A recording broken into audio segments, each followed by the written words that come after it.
Sorry.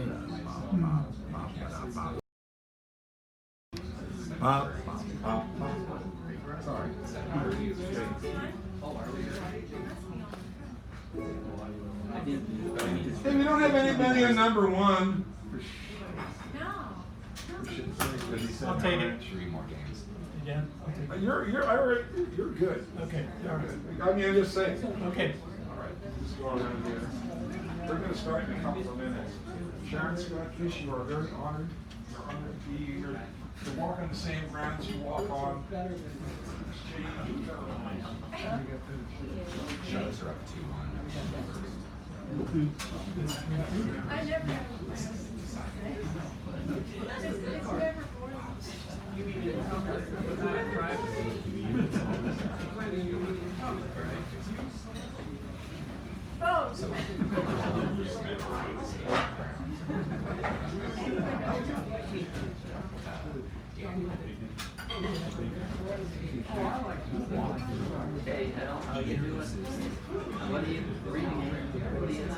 Said that, but I don't pay attention to what I say. I just listen to the voice, say what it says, and see what happens. I've been living my life that way for the entire life that I have of it. Neither do we. Huh? Neither do we. Thank you. Neither do we neither. As my mom once said, that's the way the ball bounces. That's the way the cookie crumbles, she would say. And we'd say, what do you mean by that? And she would say, you need to get out of my sight right now. I already know what you did. There's no use telling me what you want to tell me because Charlie already told me the truth. And Jimmy said he was paid off. So, that's about the size of that. Go-karts. I won the race, really. I really, truly won the race. Had it not been for the accidents that the other cars suffered from, not my fault at all. Someone lost the, what do you call it, the cotter pin to the axle. Hey! Accidents. And you shouldn't say anything else about a lawyer. Yes. All right, so I'm Tommy in about a minute or so. All right. Thank you. We're going to get started. We got another fine fab fest. We have. Oh, one other thing. Please be advised that this table with this very large television screen on it, this monitor here, please watch how you move around it so that it does not wiggle the table, which would wiggle the screen, which would have it careen to an unlikely and unsatisfying end. Martin asked me to remind people of that. So that's why the microphone is way over here. So that way, you know, you'll be destined to front, and I'm going to pull this back a bit and things like that. So we'll get started. And it is. Okay, we have steady on. Oh yes, all right. So Tommy will come up here in just a minute, and we'll take care of business as per unusual. And I want to thank people for all the different door prize things that have come in. This is quite a collection. My guesstimate is that I could get $40 or $50 for the whole stack on eBay. So Good luck. I know, but you know how long it would take to get that? You know, they'd sit there for 25 hours. Yeah, I made $50 in 39 hours. You make $1.25 an hour, almost minimum. 40 or 50 cents. Yeah. All right. So let's see. Has there anybody been not signed in yet? How about that? All right. Well, give Tommy another call and make her around our team.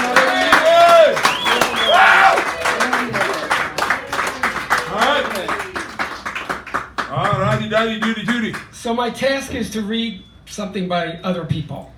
So the first, I got these two little tiny short things I'm going to read from Philadelphia Poets, which is an annual journal that comes out every year, annual. And this is the latest issue, which I have a poem in, but I'm not going to read my poem. So this is called A Question by Faliha Hassan. Every time I climb my house stairs, I ask them, you have all this height, and there is still someone who can trample on you. Yeah, I thought that was cute. And then this one is Charlie Parker versus John Coltrane, and I trust you all know who those two people were, giants of jazz. Bird and Train had a mighty contest, the smoke of melodies wreathing out of their horns. their notes tickling the stars until their metal began to melt into a golden mass, from which a plaque was forged which read, "A match took place here, but unlike John Henry and the railroad, no one lost, nobody died, and the sweetest music filled the world for the millennium." And that's Roy Greenblatt. Thank you. And then I'm going to end with another fairly short poem, but first, this is from a book called The Gay Liberation Book, which was published here in San Francisco in 1973, Oh, let me see. and which I Wow. bought at Giovanni's room in Philadelphia back then because I wasn't living in San Francisco. But one of the famous person who contributed to it was someone named John Lennon. Oh, yeah. Yeah, he contributed to it because he actually was a supporter of gay liberation, even though he wasn't gay, although I understand he was rumored to be bisexual. But anyway, he did this nifty little drawing. But that's not what I'm going to read. Oh. Teaser. I'm going to read another poet named Harold Norse, who was San Francisco. Of course, when he was about 90 years old. Yeah. Everybody, a lot of people know who Harold Norse was. Anyway, this is one of my favorites by him, and this has appeared in several anthologies. Actually, 2 anthologies that this appeared in. I also had poems in it, so he and I shared anthologies, although I didn't know him, I never met him. I wish I could say I did, but I didn't. I'm not a man. I can't earn a living, buy new things for my family. I have acne and a small Peter. I'm not a man. I don't like football, boxing, and cars. I like to express my feelings. I even like to put an arm around my friend's shoulder. I'm not a man. I won't play the role assigned to me, the role created by Madison Avenue, Playboy, Hollywood, and Oliver Cromwell. Television does not dictate my behavior. I'm under 5'4". I'm not a man. Once when I shot a squirrel, I swore that I would never kill again. I gave up meat. The sight of blood makes me sick. I like flowers. I'm not a man. I went to prison resisting the draft. I do not fight back when real men beat me up and call me queer. I dislike violence. I'm not a man. I have never raped a woman. I don't hate blacks. I do not get emotional when the flag is waved. I do not think I should love America or leave it. I think I should laugh at it. I'm not a man. I've never had the clap. I'm not a man. Esquire is not my favorite magazine. I'm not a man. I cry when I'm unhappy. I'm not a man. I do not feel superior to women. I'm not a man. I don't wear a jockstrap. I'm not a man. I write poetry. I'm not a man. I meditate on peace and love. I'm not a man. I don't want to destroy you. Harold Norse. And the attribution sheet. Thank you.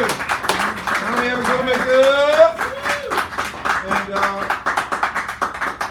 And Wendy Walters is the next reader. I should have given you that heads up.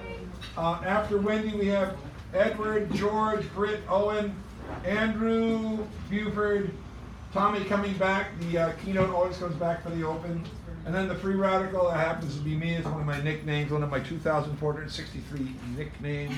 I have a book that lists all the nicknames, where I got them and what they mean. It costs $59 on Amazon for used copies. I donate all the money to my favorite charity, me. All right. Give her a round of applause.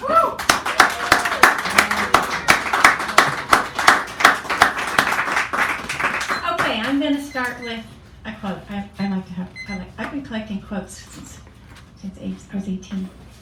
Fortunately, it is very simple to be happy. Unfortunately, it's very difficult to be simple. Okay. I wrote these two very short haikus when I think there was a theme midnight a while back. A while back, yeah. And I wrote these two short haikus about midnight. Well, midnight is in it. Cold Arctic summer. Midnight sun shines bright. Hard to go to sleep. Cold Arctic summer. Midnight sun shines bright. Hard to go to sleep. Despite their fatigue, they work and deep into night burn the midnight oil. Despite their fatigue, they work and deep into night burn the midnight oil.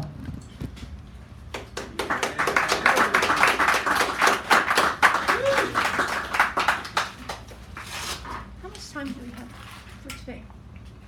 Okay. So I was starting to write a poem and had inspiration, and halfway through I realized I couldn't read it tonight because I was just feeling too much about the last 3 days of news. And I'm kind of like getting to where I'm like I can't listen to it every day, so I'm kind of pacing myself with it. But then I hear what's happened in between. So this is a poem I wrote not too long ago, and it kind of it's what I'm feeling right now. How do we hold it all? Somewhere, gentle love receives a baby, newly born. Young eyes and ears, a brand new slate. What will she see? What will he hear? A world of beauty, a world of grace, or ugly greed and hatred's lies?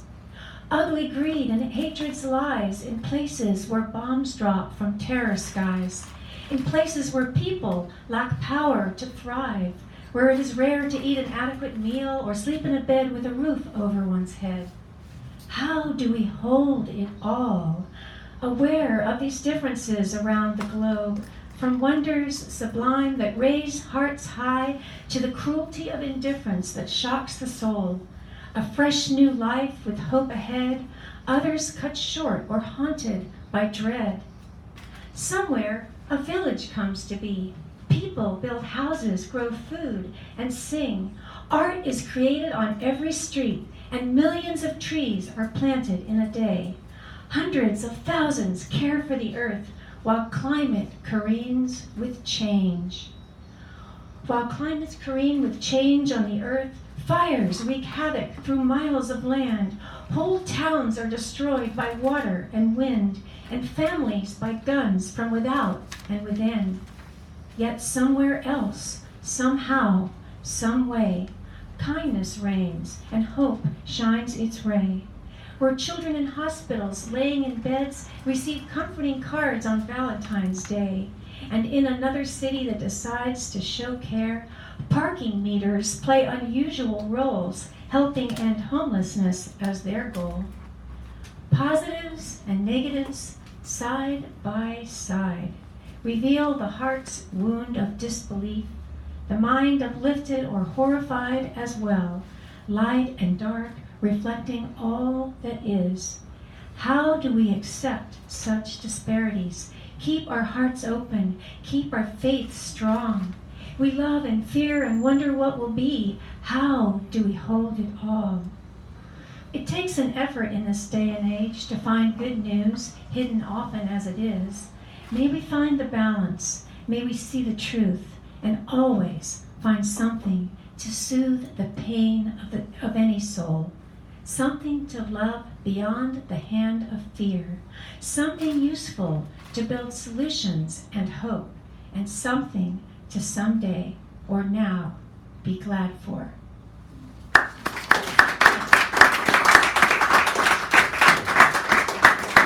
Thank you, Wendy. Is that the end of my Yeah.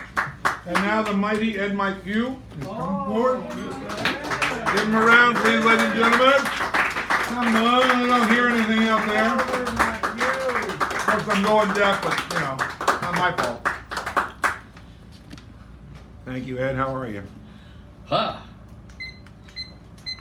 There you go. Things are mind-walking, and October blooms now in May, and gray water gleams in the sun, life splinters even stone.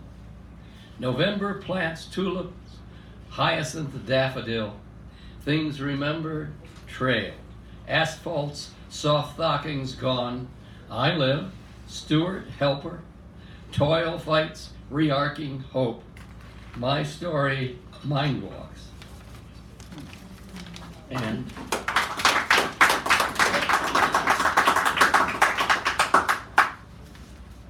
Ellen reminded me of this one, so I had a copy. This is my recent acceptance speech. I accept my ears that used to stick out, and my chef boss at Joseph's in Boston called me Clark, after Clark Gable, when I could hear better, and they're now closer to my balding head. And I accept my once nimble feet, the bottoms of which feel like cardboard in bed. I am glad, however, I have a nice bed. I accept my polka dotting memory called brownouts or senior moments. And it may be all for the best for some of them. I accept the diabetes, the strictures, poor breathing, getting head plus other aches, but I can still walk, eat, care. I accept thinking of all the songs we sang with our folks, with Dad thinking we 7 kids were his very own barbershop harmonizers. And I accept that had I died young, I could have avoided problems that arise. And I accept, however, that my life says more to me than my list of sorrows and of joy.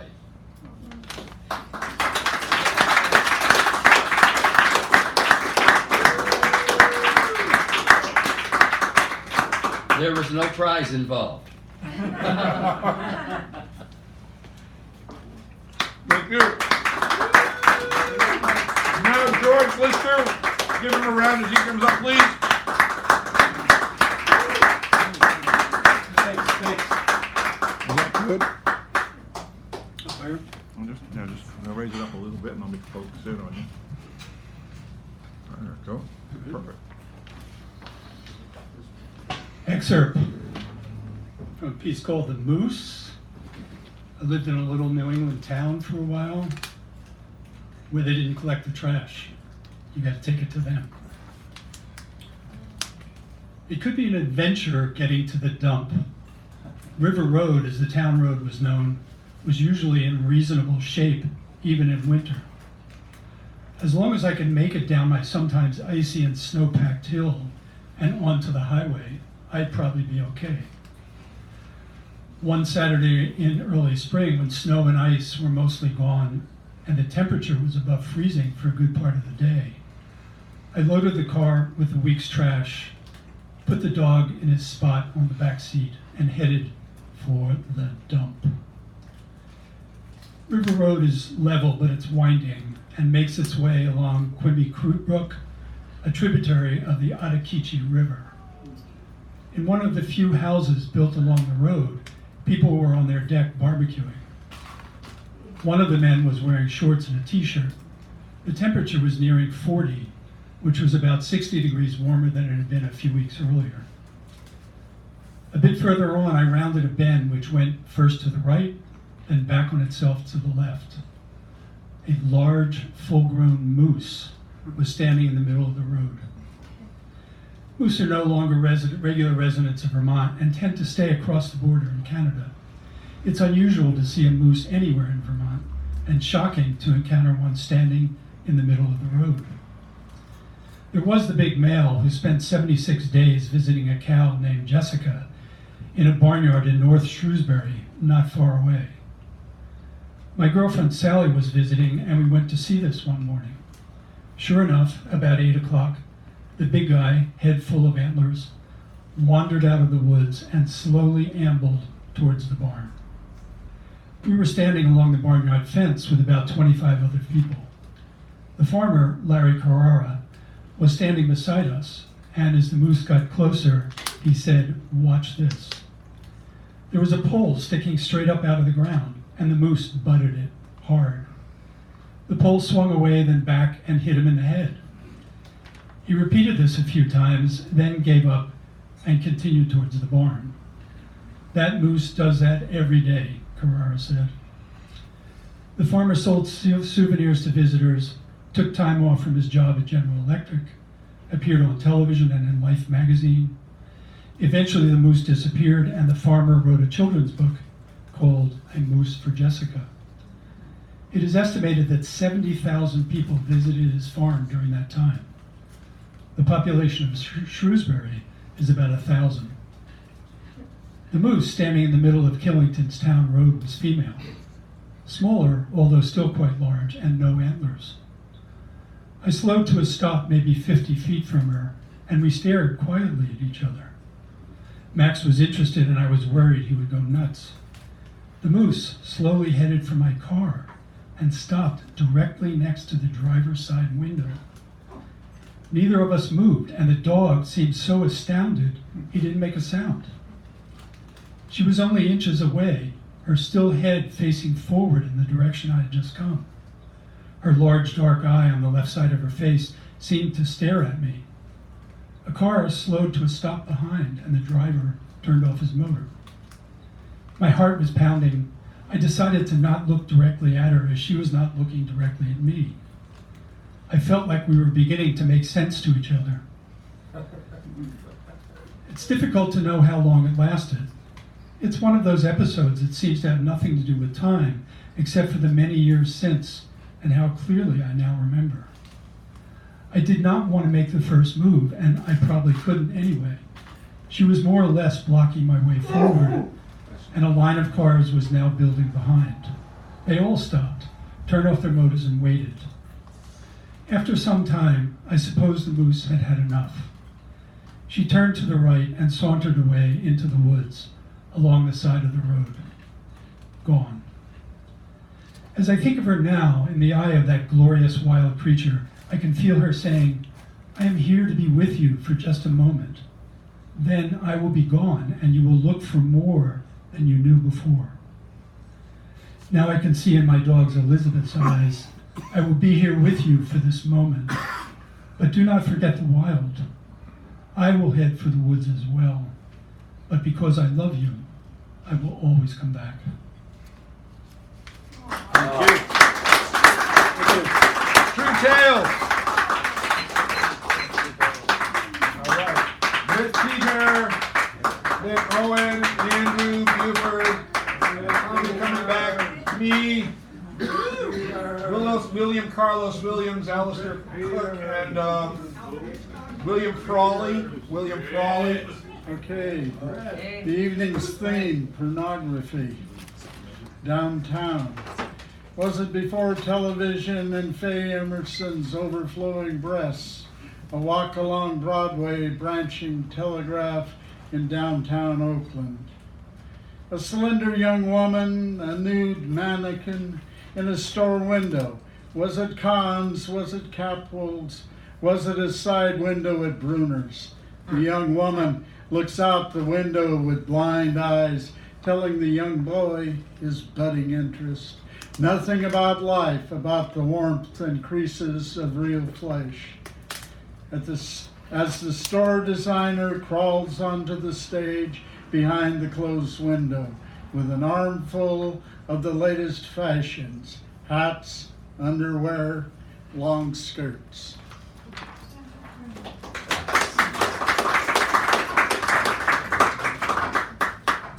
At a reading, I was thanked for bashing the man in the long red tie. That's not all I was doing. I was just quoting the son of a bitch. My missile is bigger than your missile. I love war. Forgetting his sore toe. Going after Iran this week and saying his kingship has privilege. Not to bore anyone with my rants, but I think notes should still be taken, reports be finished, and indictments issued, and that the words fascism, obstruction, and suppression could be used in conversations about our current political situation. We're here. 2. Yes, but is it jazz? Yes, but is it poetry? These little utterances, these pained responses. Will your voice carry through the room and out the door? Silence or applause, the catharsis of sharing. Who asked you to be quiet? When is a political poem a poem? I can only refer you to the career of Kenneth Patchen, who was excluded from major anthologies, who was banned from New York Literary Society. Miriam Patchen, Kenneth Rexroth, and David Meltzer are dead, so I'll go on. Kenneth Patchen, away from Youngstown Iron and Steel, 1936. Away from the party, away from Michael John, said this: to hell with power, hate, and war. Kenneth Patchen for Waldport Press, 1944. Bill Everson, setting type: to hell with power, hate, and war. Kenneth Patchen, upright, Oakland Auditorium, 1957. Modesto Brasino's hard San Jose sound behind him. The red jacket, the bar stool, the poem: to hell with power, hate, and war. Kenneth Patchen, flat on his back, the botched operations, the little books and drawings, as the Vietnam War ratcheted up, 1963. To hell with power, hate, and war. Other voices were heard. We filled Kezar Stadium. So many people oppose war when it's messy. The results seen even now: the scars, the mourning, the stacked hospitals, soldiers sleeping in the street, the forgotten man all over again, and all these other American wars, the gun running, the sanctions, the drones. Yes, but is it jazz? Yes, but is it poetry? These little utterances, these pained responses, the sharing, the kindling fires. Poetry can be a platform. Good, Peter. Thank you. Owen Gunwall. We got Andrew Buford, Tommy Mead, and the cursive writer, as he is called, back there. Give him a round, please.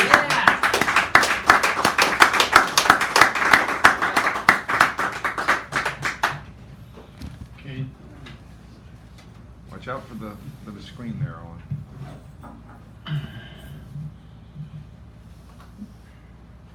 There we go. This is after reading Hafiz. The pages of reality surround me as I play with angels. Venus, forgive me as I taunt and take on the world and the universe. I am a shallow Libra, but the world awaits my enthusiasm. In the Trieste, I do believe I am the antennae of my race. Dylan Thomas was a beautiful boy, saith Jack Gilbert. These days it is hard to praise people and our things. On Trump, should wear epaulets.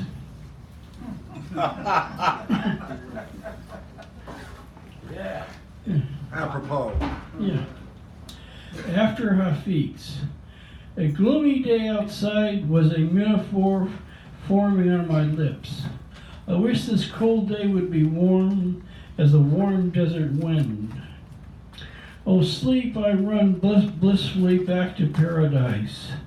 He is the dullness, the brightness, the magnificence. We see around us as I play with an angel. On Bart, now I know why they say the machine. On Hafiz, like Duncan, he calls upon the beloved. The ecstasy of Hafiz competes with the hard-driven world. At Starbucks, I am turning into somebody else. At the Trieste, the passion, the reasons, the ridiculous lack of reason becomes the populace.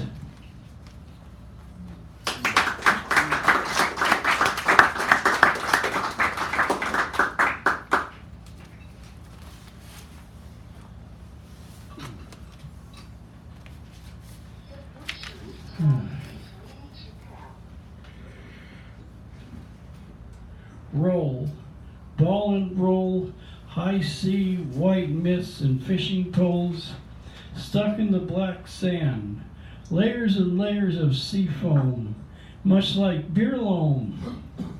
The cool air creating a fine sea spray of the unity of seawater and sand, gray fog, and you wander and wonder if there is a freighter off in the distance, in far-off Hawaii or Japan.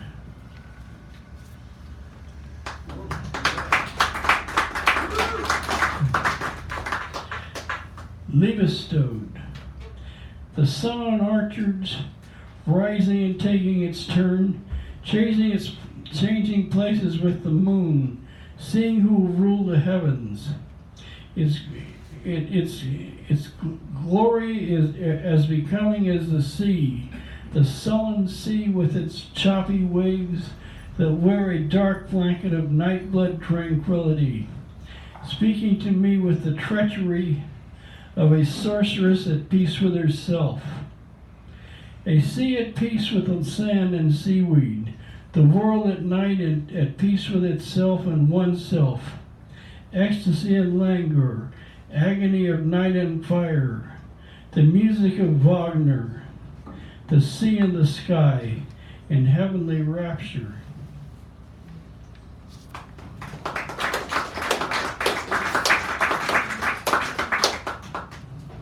Lazy, Tuesday terrific with sun, lazy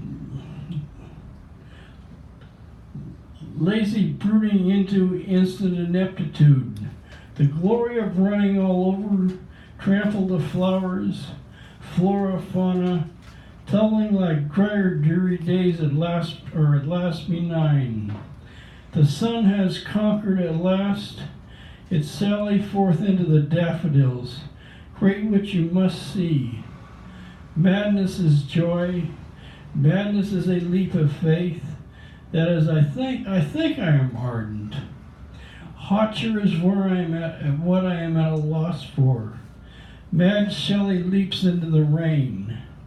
My spirit is mud splattered. That is, I cared about you, I think. Thank you, Mr. Owen. All right. Andrew. And Buford, Tommy. Dear Madeline Albright. Said she'd be here. But I think she's busy decomposing. Who is it? It's you. Oh, it's me? Oh, Yeah, I'm just joking around here until such time as you arrive. Let me just move this forward here into this side so to Nobody in speak. that administration. Huh? There's nobody in this administration who can even kiss Madeline Albright's feet. That's a very low bar. Yeah. Because she's short. Well, she's a Democrat too. We don't have any of that anymore. At least for the moment. All right. Well, so yeah. This one is this one I recited this one at the Talking Books and Braille Institute during National Poetry Month downtown San Francisco, to the main library for the Institute for the Braille Talking Institute. It's really it's about not being able to see all that well. It was kind of inspired by a couple of blind people actually, and that's one reason why I went to that open mic. This one's also dedicated to this superhero colleague that happens to be local here in the Bay Area, who I believe he's got almost 12 locations now, I'm not sure. Right? Told me I didn't have time to babysit, but apparently now just got a baby on the way, so better have time for that, buddy. Congratulations. All things aside, whatever. I don't know where you're coming from with that. Anyway, also to that Mississippi Cracker Jack. You know you are. Honor my seas, my man. I'm coming your way. So, with all that being said, this one's gonna be tough because my short-term memory's been kicking in. So this will be interesting. But I got this tire the other day, and it's dogs playing poker. I'm gonna do this one blindfolded, but I also have to. I'm also gonna do it with the CCC way out. Hopefully, I have enough time to do this. About 2-3 minutes.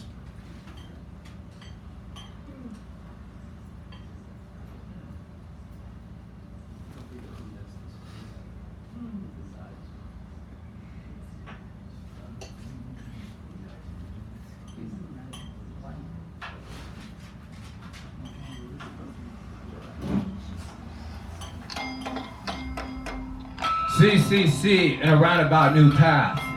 Slowly but surely the ear will be here. Hear ye, hear he, superhero bay ye. Another superhero zero bay.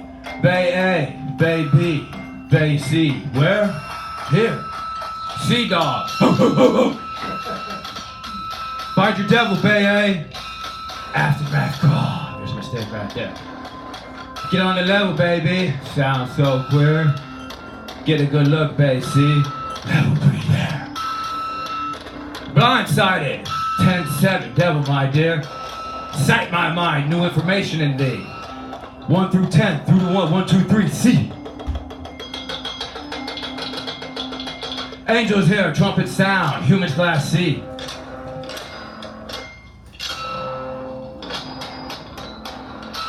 Humans class C. Hit now, vision fades. Superhero bay.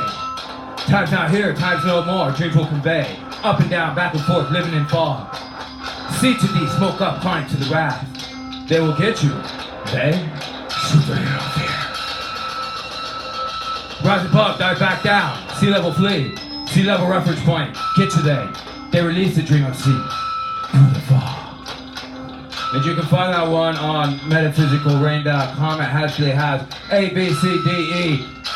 A, B, B, B, C, C, C, D, D, E, A, B, C, D, E. And that's the power, 5 syllable, 10 syllable lines, 2 foot, 5 syllable feet, 2 feet, 10 syllable rhythm. And then when you're all done, you can just take the T out of the tripping and you're ripping, slipping down the sidewalk and you're gripping. Everything that you've been ripping, take the T and put it in front, ripping and dripping again. Hey! Okay.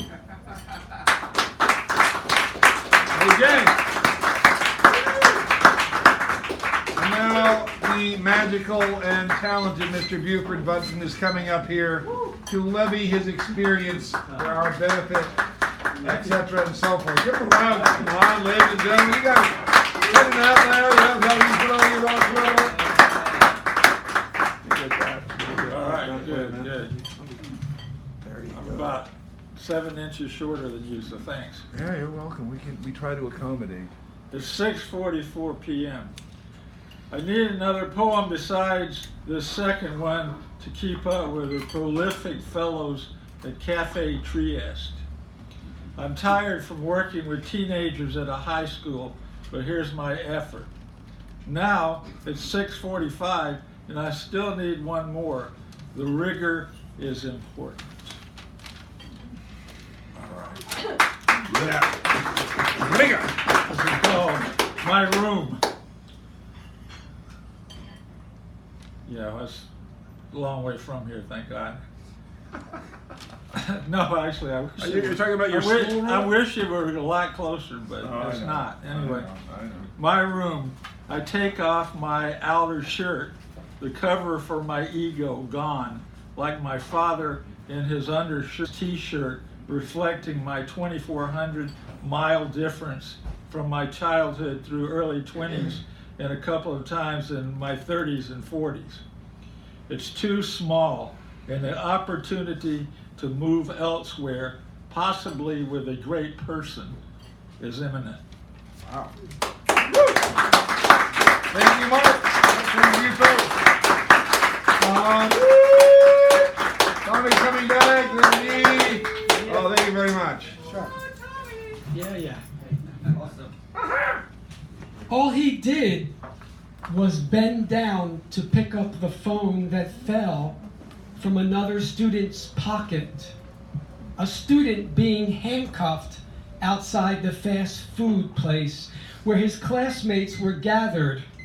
The act of bending down, somehow a threat to a white cop with a gun and nightstick in his belt, who pepper sprayed him, threw him to the ground, pinning him down with full weight, slammed his head on the cement repeatedly, then charged him with resisting an officer for trying to protect his face and for being young and black in an America where the cops are the real criminals. Captured on video. Yes, captured on video. It's a true story. I got it out of a news report. This is also from another news report, news that this administration, this foul, vile administration, has just signed an order that people of conscience can refuse medical treatment to queer and trans folks, and also refuse to give reproductive information to women, and that includes secretaries, receptionists, anybody in the office can refuse treatment. You call it conscience rights, religious freedom. You say you won't treat queer or trans patients or their kids because it offends your sense of morality, the dictates of your always intolerant God, the traditions of a faith you've spread with the sword and the sanctimonious stomping of boots. You've turned the Hippocratic oath into the hypocritic oath, made do no harm into do the most harm. You never notice how much blood is already dripping from your hands. Or maybe you just don't give a damn. Yeah. And to tonight's theme, I will end with this. There's one reference to Jean Genet, Un Chant d'Amour. I don't know how many people know it. It's a film he made in 1950, I think. And it's about two prisoners in a prison who masturbate while they're kind of touching the wall between them and blowing smoke in through a little straw through a hole in the thing so that the other one can suck it in and smoke. Anyway, it's a really interesting film, and I thought it was fabulous when I saw it in 1970. This is called Porn, appropriately enough. My brother kept copies of Playboy under his mattress. For me, it was my sock drawer, where I hid the men's underwear ads from the Sears catalogs that came in the mail. The guy across the alley provided a different kind of relief, standing naked at his bedroom window on hot summer nights. His hand slowly slid down his hairless, sweaty chest to just below the windowsill. Unlike Genet's Un Chant d'Amour, our prison cells were of our own making. Thank you.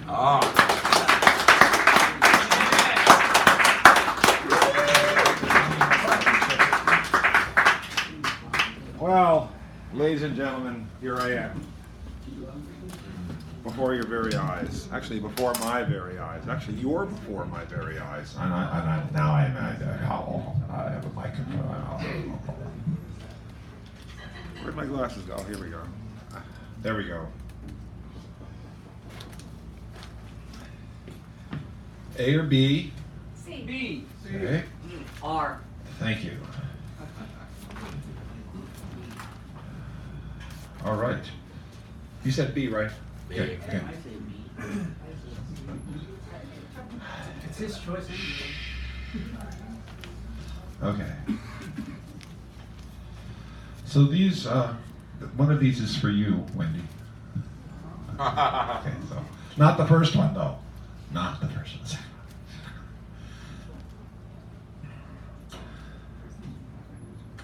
one. I'll just read the poem. There's a whole bunch I could say, but why bother? Desire. Out on the veranda, it is quiet. A cool breeze greets my face. The crying and talking are hidden away. This is a big house. Its white adobe walls cool now. The wind touches the trees. I look out over the houses. A guitar is somewhere splendidly. My lips say these words, dead. She is dead. Her white hair will dry, fall to dust. I want to go out, away to the mountains. The illusions of memory, the colors of festival, the daily work and dinners ending in talks disappear. I look out to remember the seabirds calling as the sky closes over the ocean. I taste the salt on my lips. I remove my mother's black gloves from my pocket. Their crumpled lace blooms up in my palm. I cup them to my face. Their scent of Sundays. It takes me years and years to answer someone calling my name.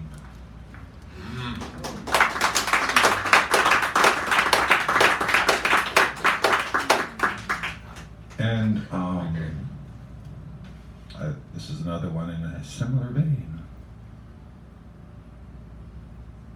How she holds me, vast, deep, and spectacular, her sky of jet, her vaulting great womb, all-encompassing compassion, glistening with galaxies. How she holds me, all above and round about in her wondrous bright blue gaze, as the world turns toward the sovereign's blaze, the fascinating changes as horizons wash with blush. How she holds me, in our valley between the ridge lines, their silhouettes, her profiles, yes, breathe deep the gathering dawn, and scent into the wind touching my face. How she holds me, the light in my lover's eyes, the sparkle there, her gaze before me, upon me. How she holds me in the warmth of her hands, in her heart, and with nary a whisper from the smile in her words.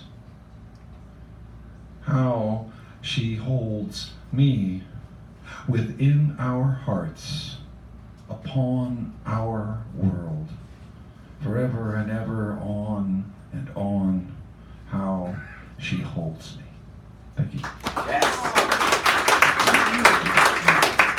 All right. Oh, thank you. The cursive writer is now approaching the bench. Yeah. And then we'll get ready for the feature presentations of the evening. As we say. Come on, use this. There we go. Now we go. Oh, Mr. Sanderell, how are you? What was gonna fall? How you want it? No, I don't want it. I'll do it. Okay, all right, that's good. Don't try to do this alone. He's a professional. I want to thank those in the last couple of weeks who've helped me through some issues. They know who they are, and I want to publicly say thank you. First one is your gods aren't on the battlefield. Your gods will not, nor will they come to your wars, will not be on the battlefields. Your gods won't take sides. They know their creations are nutcases, shells broken, inside spill onto soil. They're not interested in winners because by the time they win, winners have lost their minds. Your gods only want people who still believe in them. Truth is, more and more people are letting these gods go. Untethered, they begin to float away like good sky gods. They vanish as those all before. Facts are, gods are nowhere to be found but in the minds of some Homo sapiens, where gods are static with no room to grow. No, your gods aren't on the battlefield or anywhere else. Here's to the mindless, bodiless gods. How can they be somewhere when they're nowhere at all, untethered, floating away, away, away?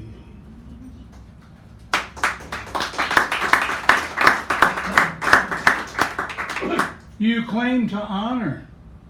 Can't shame us. That's why we still have sports teams named after red people's skin, knowing nothing as to why the name exists. You insult where you claim to honor, typical of Uson's thinking stinking. How do you think native people feel? Oh, I forgot. You really don't give a good flying feces. Until your oxen's gored, most could care less outside their high-held, cherished, prize-winning behinds. No, I believe in peace, love, and understanding with reconciliation. To solve, there must be discussions, or are we just too weak of mind, will to do so? Names of things, people, cultures altered for product placement. Cloud is now a place you store your knowledge, where privacy died a putrid death. Cherokee, not their real name, sells Jeeps. Do Cherokees get a cut? Were they ever asked? Where there's a sports team of native men whose sports team is called the Fighting Whiteys. They emulate your conquistadors, black robes, Puritans. We've got boxes to put you in. All your monuments will either be destroyed or fall into disrepair, as your gods will, just like all the honoring you claim to do. Onward, upward, they float away. Away.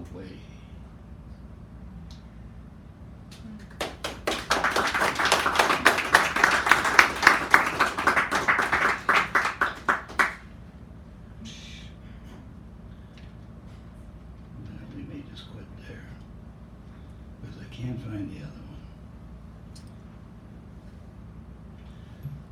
What does this mean, being a human being? Did I read that before? No, I didn't. All right. They ask, what does it mean to be a human being? Astounded, dismayed. No wonder we're in the deepest of doo-doo. Asking, what does it mean to be a human being? This question comes from people of all color, ages, and in between. We may be the only species who doesn't know who we are and our best qualities of what makes us human. Hey, John Trudell, hear that question? A man asked us if I'm some sort of guru what it is to be a human being. What is it? One man near 80 bereft, please tell me. This is the get-together, celebration where things are discussed but seldom heard. Everyone thinks they're having a meaningful conversation, but only half is heard.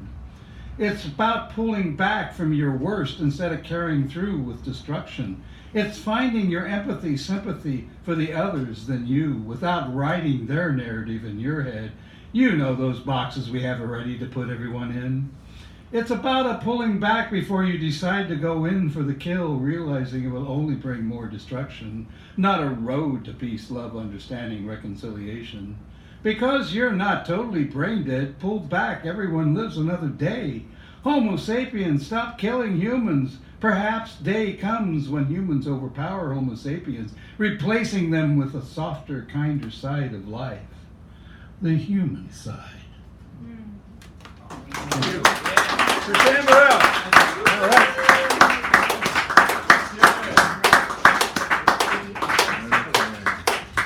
All right. Yes, I'm going to get ourselves organized for this special event. It is not the ordinary kind of feature we're going to have this evening, ladies and gentlemen. We're going to be viewing a piece of artwork, a fine piece of artwork. And I could tell a story about it, but then I'd been up here for 20 minutes and he'd say, Dan, when are we starting? Martin Joseph had an inspiration one day, and after thousands of hours of work, I mean, I don't really know, but it has to have been an extensive amount of work because of the artistry and the skills that went into this and the skills he developed as he created this. And Alan Harris is the subject of this film. And we will be seeing him in this film, but not as you see him right here. Not as you see him right here. In a different guise, as it were. So I want to get the place organized a little bit. We're going to talk a little bit more, but I want to let people know that we're going to be viewing this screen. And if you cannot see the screen, now is the time to schmooze around the room so that you can. So if you wanted to move to one of these chairs here, you might not be able to see where it is. It's coming from here. So that's just to get ourselves settled in and be prepared. Many people here know the poetry of Alan Harris, and many people know the poetry of Martin Joseph, but they don't know Martin Joseph's extensive skills in the art of photography and filmmaking. I was really impressed. I mean, I know a little bit about it, but I was going, yeah, great, done. Oh my. So, the quality you're about to see is really, and you entered this in the San Francisco Film Festival, and it's going to be entered in other film festivals as well. This is why when this is playing, this will be, the mute will be on, and this will be turned this way, because in order to keep it pure, and it can't be, wandering about on the web being altered by people with perverse states of mind. In order for it to be eligible at other film festivals. I like my story better. So do you want to come up here and say a couple of words and let me get this all organized and like that?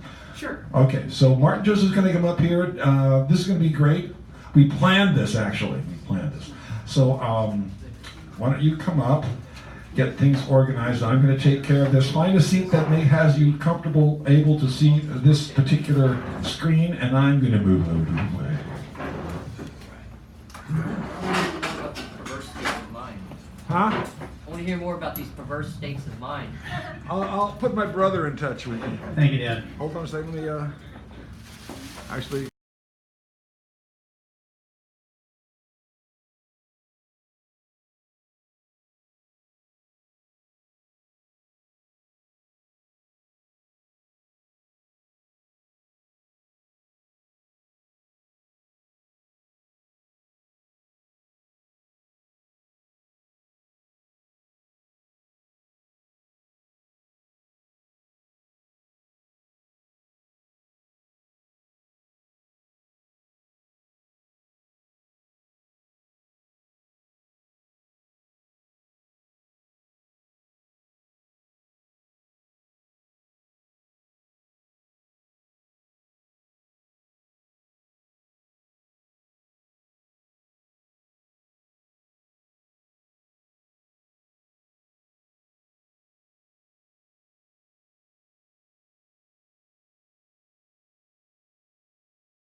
We are watching your seat. Well, this thing's got some heft. Yeah, this thing's got some serious heft to it. This is a. It looks like a real one. It is. Okay. It is a real thing. Best supporting actress Eva Marie Saint for On the. Where did you get this? Moonlighting. Moonlighting. Oh crap! I'm supposed to make a speech now. Yes. Oh, okay. Absolutely. Well, in my life, I've dreamed many times about actually winning an Academy Award and what I would say, and I've forgotten now what that was. So I'll just have to wing it. You know, I just did what I do, and Martin did all the real work, and it's his film, and I think he did a fantastic job. So you know, he should definitely. You did some pretty good acting, Alan. Yeah. Oh, well, Yeah. Alan, thank you come very on, much. take some And- props. and, you know, can I just say thank you? You're kind of classy Woody Allen. Can I? Oh, not so. Well, you don't know. You know, this is I believe it's going to be the first in a series of films made, hopefully made by something called the Sacred Ground Studios, which Sacred this Grounds is Cafe. Sacred Grounds Cafe Cafe Studios. And God bless you. Cafe. and you know, that's a very appropriate thing because this place really is a.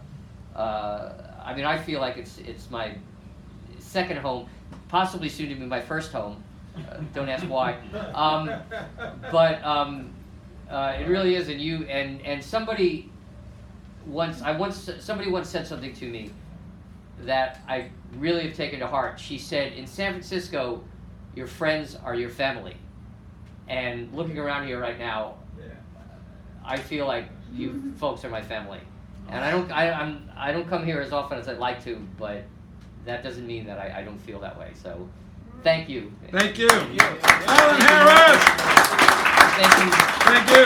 Dan Brady. Dan Brady. Thank you. Thank you. Give this back to Eva Marie Saint. That's yours. That's yours. It says That's Alan yours. Harris on it. Good God, it does. It does say Alan Harris on it. It'll come handy in a bar fight, you know.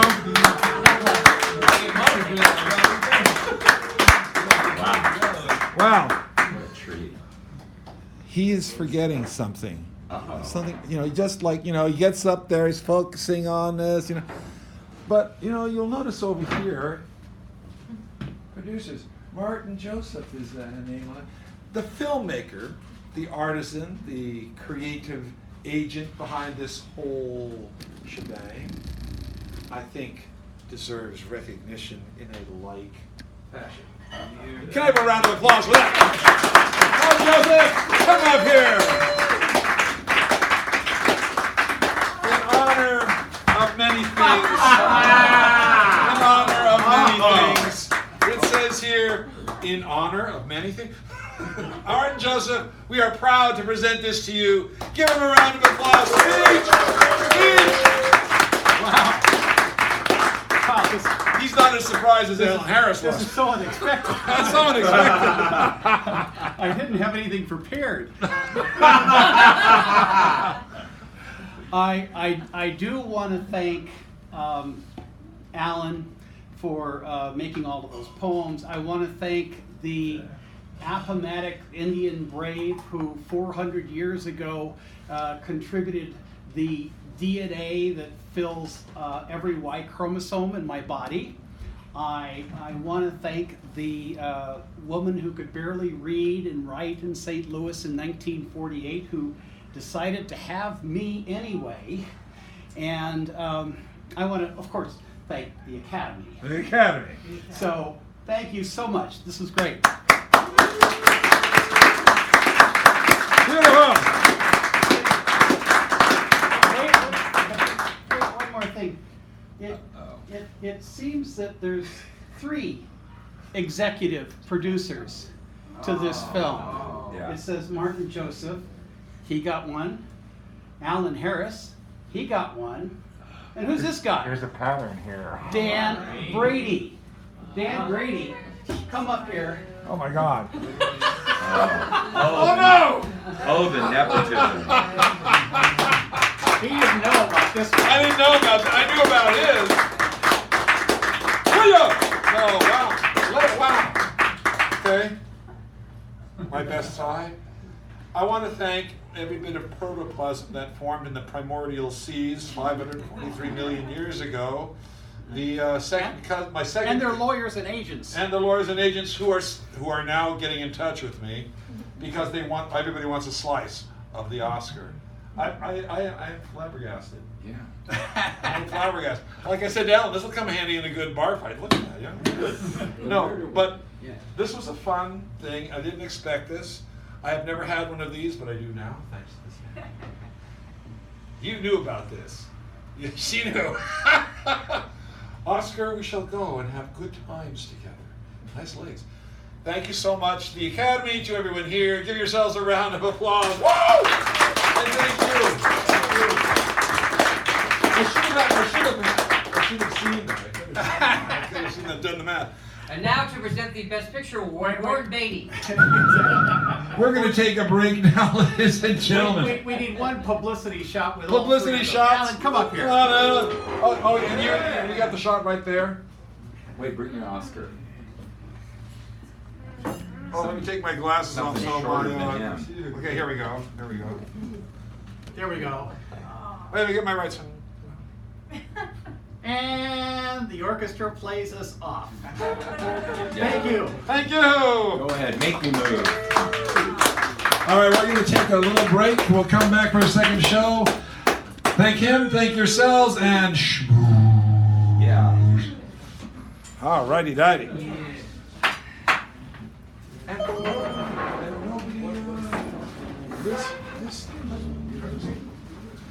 Nobody knocked over. One closer. Yeah. Oh, do you want this case? No, that's yours. Okay. Oh, wait a minute. The one with Martin is mine. The one with Dan is yours. All right, okay. All right. That's what Martin did. Sure. Where's Alan? There's Alan. Oh, you get a case for it. Wow. Your case. Yeah. Dan, your case. Oh, that's my case. Oh, this must be My case. That's Martin on the top. You remember what Dustin Hoffman said when he won his first Oscar? He has no penis. That's right. He said he has no genitalia and he's carrying a sword. Yes, exactly. To compensate. But I'm going to leave it like this so people can see it. That's amazing. About 5 minutes, we'll be getting back into. Dan, normally I stay for the entire meeting, but I found out I have a 4:45 pickup tomorrow. So. Oh, no. You're forgiven. You're forgiven, and you were great. Oh, no. Congratulations. It was, well, that was, yeah. I'm glad you were here for this. That was serious. That's some serious heft. I mean, He researched this. It weighs the same. It's exactly the same. The only difference is that the inside of that one is zinc and the inside of the real ones is bronze. That's the only difference. Really? Yeah. Yeah, so the It metallic weighs the same. Now, is it true that when they give the Academy Awards out, the actual statue that the person is given isn't the real Academy Award? Not the real one. That's like because who was it? Marty? I think it was Marty Feldman when he was presenting one of the awards, and he actually broke it. Well, what is true, they actually give them Academy Awards, but they don't have the labels on them. They make the labels later on. So they are given So the Academy. the statues they're that are given on camera are the actual. They're real statues, but they don't have any plaque on them. So they make the plaque later on. Why is that? Security. Oh, so that because the winners. they're usually sitting off stage right or left, and they're all marked, and they're on like a curio. So the only thing they really have to keep an eye on are the envelopes. Yeah. So they don't mix up Best Picture. Oh, yes. La La Land instead of Well, Moonlight. that's impossible. That would never happen. But the great story behind it is when Anne Bancroft was not going to be there, and in case she won for The Miracle Worker, she asked Joan Crawford to accept, who was also nominated for Baby Jane, as was Betty Davis, and there was this huge thing going on. So Anne Bancroft won, Joan Crawford went up, accepted for her, it took Anne Bancroft almost a year to get that Oscar back. Because she felt it was hers. She won for The Miracle Worker? She did. Did she win again for another film later on? Pumpkin something? No. Oh, okay. I thought she won for The Miracle Worker. She won for The Miracle Worker, and Patty Duke won for Best Supporting Actress. Yeah. God rest both their souls. Yeah. I got to actually bodyguard. I actually looked. Wow. I looked at the I got history, pictures.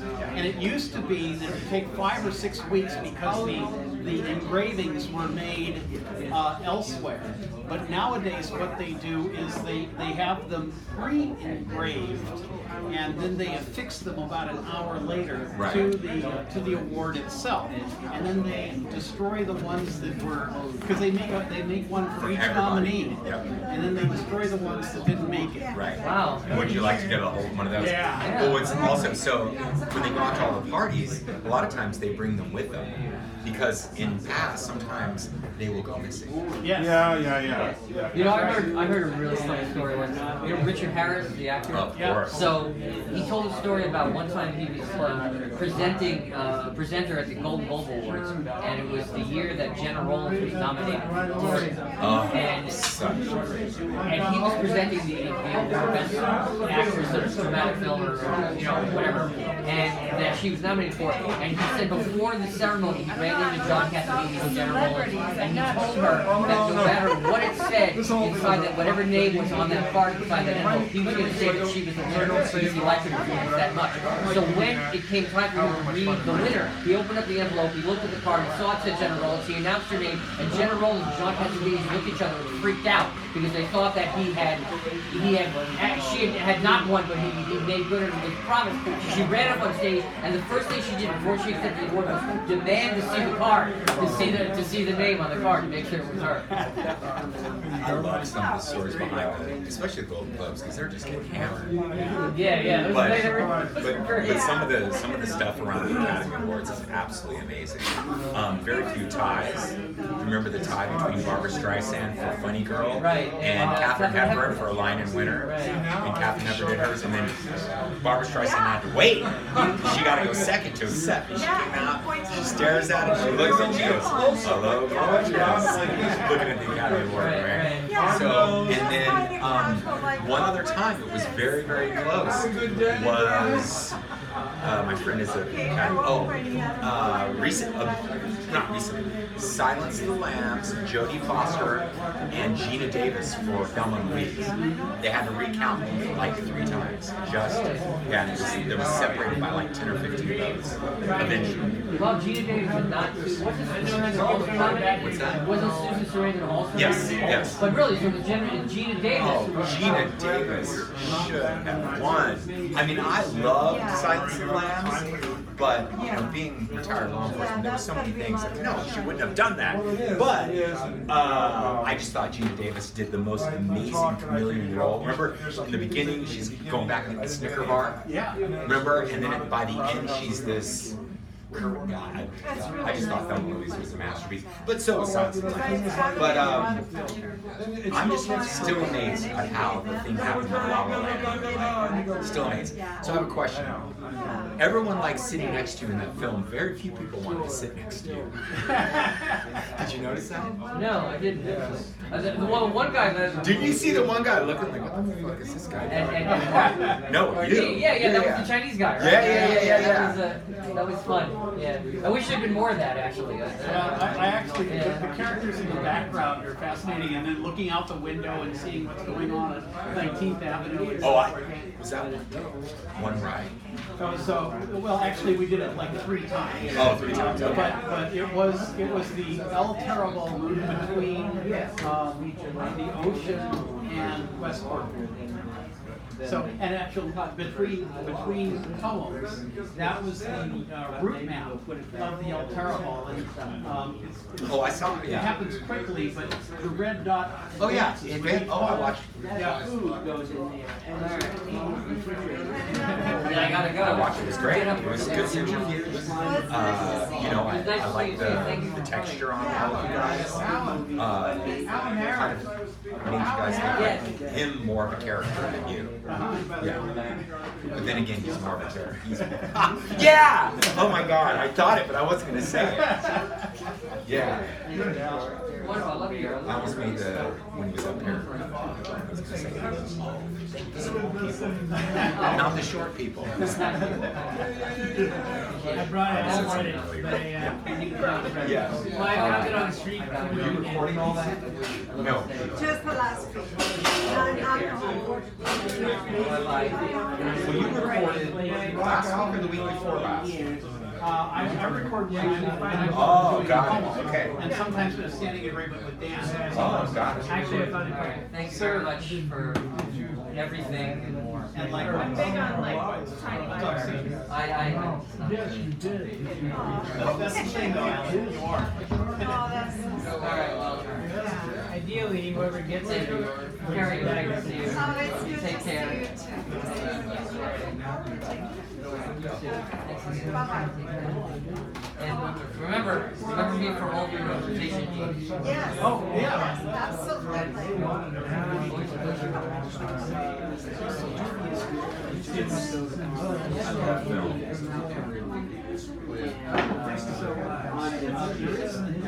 Oh yeah. Frame line, LGBTQA, but I know the former indie film festival director, Jennifer Morris, used to be with Frame line, and then of course I've done a ton of stuff with the International Film Festival. They used to hire me, so Frame line. On Thursday, Yes. on Thursday nights. Thursday nights. And tonight too. I mean, you can always sign up and sing. I mean, music is poetry. So. Yeah, I like it. Oh, no worries. Yes, I say.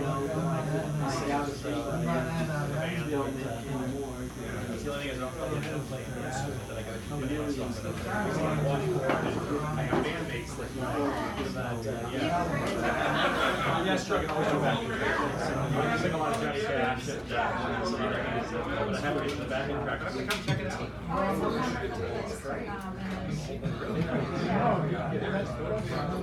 I had a musician friend who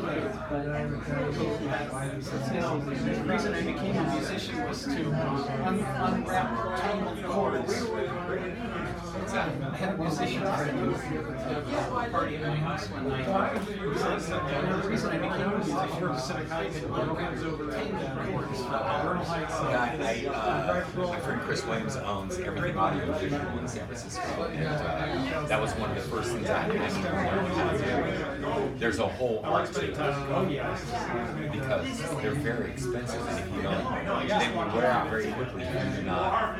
It's the risk. Yes. Yeah. And it's the unknown side of the musicians. You've got to deal with all these chords and set up power bars and blah blah blah. And you have different circumference, different ones. Yes. I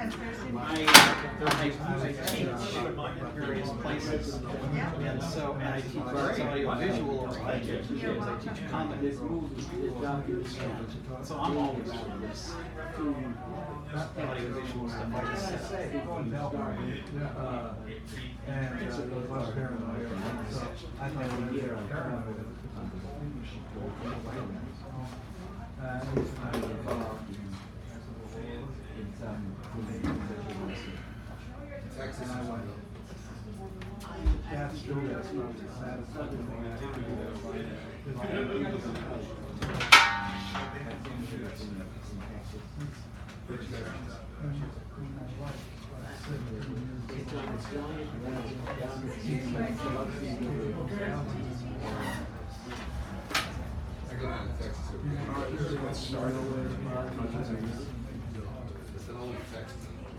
And how are you? Abiding. Are you Earth? Ladies and gentlemen, we're going to get started with this magnificent second half of ours. Let me find a... Who kicks us off? Vincent. Oh, Vincent. Vincent, you're the last word. So let me get you up here. Yeah. Ladies and gentlemen, we're going to get started. Take your seats, or actually put them where you think they belong. I don't think Moon over Hawaii. Usually that gets people's attention. I know. I'll get people's attention by gumbo.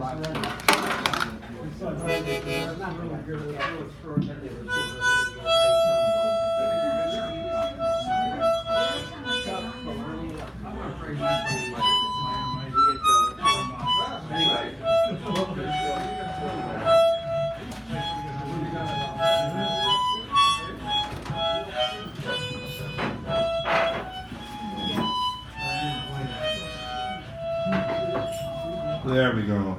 Vincent, come on up and get your round. Are you ready? Yeah. All right, Vincent's coming up. He's the last word person. He's going to kick it off and kick us out. So let us go. Give him a round, please. Vincent! Hey. Vincent, magnificence! All right, we're going to frame you here. Yeah, frame me. Frame you. Lift this up a little We bit know more what you here. did.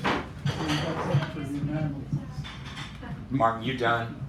I'm gonna move this Yeah. over to the side so that it doesn't All right. fall. All righty, daddy. All right. So the topic. Topic. Yeah, the theme.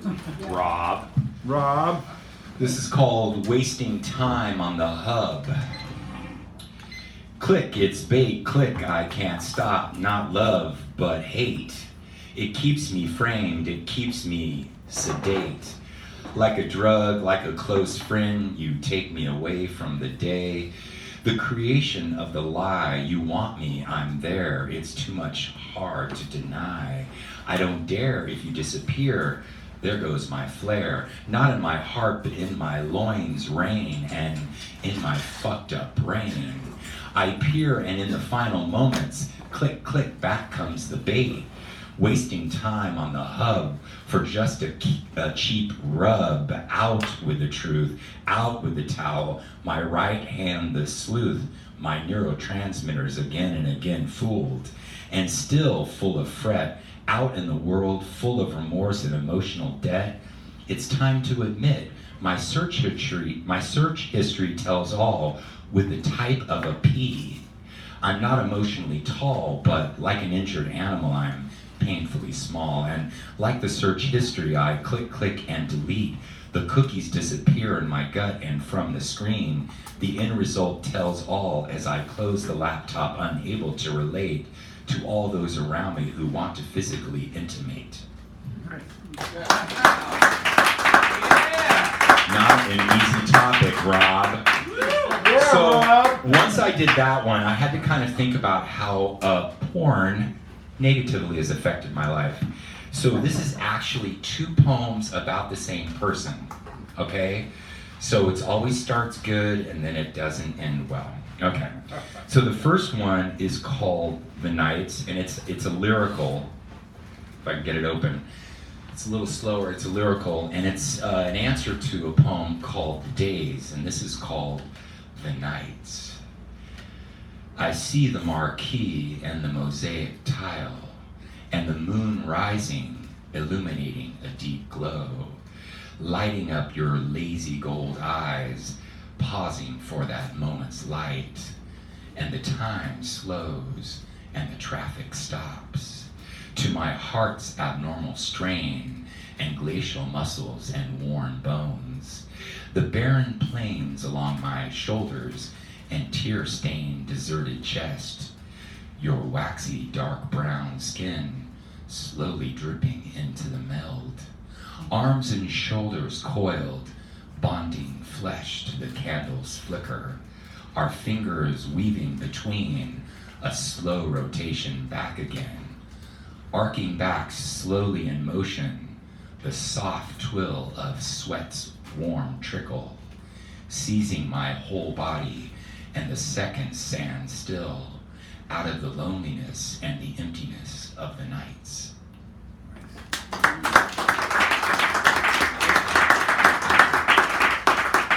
And where is it? Okay, so this is called Cupid's Imposter. Cupid's Imposter. After your abrupt departure, I never cried, not a drop. No sleep was lost, 8 hours or more, at least, every night. Food was always eaten. I cleaned my plate, veggies too. After we severed ties, I continued to laugh and smile because I love that you worked with autistic kids. You had a slammin' hard yoga body. You were Tahano. You loved Xanadu in Greece and sing-alongs. Hell, you even knew the entire Wicked songbook. But I wish you'd stayed in Austin and not moved west, not gained weight and not lived down the street, and not made so many unreasonable demands and hadn't posted yourself on your favorite porn site. Because it would have been a lot easier to tell the truth, to expose the lie, but I was afraid to admit I was in love with the idea of being in love with you. Thank you. Thank you. Vincent.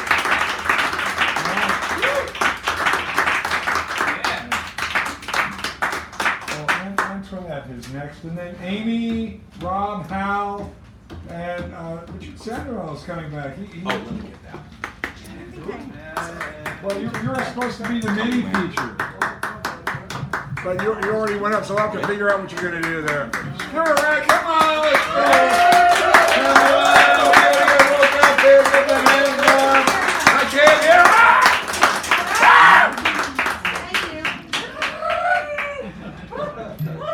Always wonderful. Untitled. Translucent green grapevine rustles between lattice, tiny tart tasting bulbs, some dried to raisins. Last summer day I changed my name to 11, someone without my past, falling in wet grass. Skateboarding at junior high school, ramps to unknown places, almost flying, swerving concrete corners, these long roads cross restless years. So many identities formed to escape my one inexplicable self, preserved in space, smooth morning coffee looking out, light rain this gray day, list of things to do to know my value.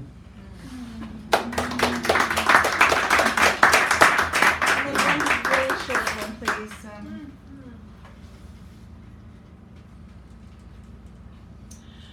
Parched, open mouth wide, far distant lake ripples across green grass, past benches, under blue skies, sunlight glitters, splashes wind off me, through sister blades to gravel under tires, raising dust clouds, our sad existences when we think we are not enough. Yeah. When we think we're not enough. It was me. Amy! You're around, she's back!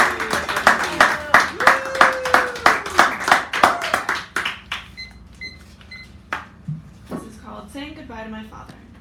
Oh, just get a little closer to the mic. Yeah, there we go. Better? Yeah, better. Okay. Saying goodbye to my father, cradled in the tub, pale limbs, crepe skin flaking away, 3 lesions on the brain, seeping into the heart, panic beating on the brim of dreaming. Are you awake? Grief creeps in when the night falls over trenches dug round treasures of the heart, maps written in sealing wax found in mother's desk, taken without asking. Grief creeps in between the sheets of crumpled music notes, printed in reverse. My father waking ages well, hearing lost to wiry hairs when the music stops, waiting for the breath tethered on darkness. Grief creeps in on the matted airport carpet, in the middle of DMV, a baby nestled in the arms, a toddler with a unicorn horn, memory on a slippery slope, stuffed in the pocket of yesterday's jeans, waiting. Yeah.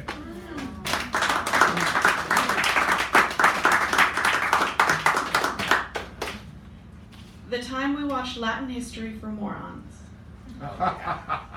The benches were tiny, our knees to our breasts. It made me wonder what you were like as a child. Red pigtails swinging, boundless energy and zest for life. And now, fighting to paint your nails just right, longing to come back to work. For what? To play pretend with professionals? When the port is closed and the line is removed, and you pretend to feel right again, lying as you get out of my car, see you soon. I suppose I was lying too. Not unlike the days before your wedding, my shock veiled in excitement, paper flesh covering your bones, peach fuzz smattered across your skull, the smile on your mother's face as she beads your dress draped in fear and sorrow, a single bead at a time, brushing to keep the thread from running out. But mother's control is an illusion. Don't tell her I said so. The women pawed through your closet, rules of how many items we could take, as if that's how to remember. A laugh that comes from nowhere, a swagger from your busted hip, a smile seductive like Jessica Rabbit, a heart that did more work than mine may ever do, while I keep beating your dress, sitting in my closet, waiting to remember what living was like. Amy, thank you. Rob.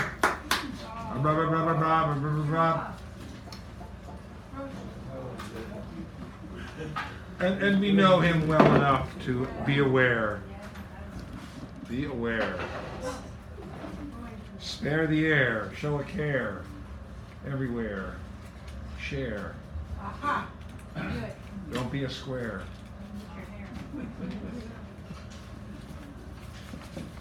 Yeah. Mute is an old boot, as my mom used to say. She never said that, really. I'm just making things up as I go along. Chattering aimlessly while he prepares his. Is this going to be the debut of a new piece? Mm-hmm. A debut. A Galaxy premiere. Galaxy premiere. Are the Ephesians going to be tuning in? Just check. We can only hope. I know. You know, there's such a drag. Them Ephesians.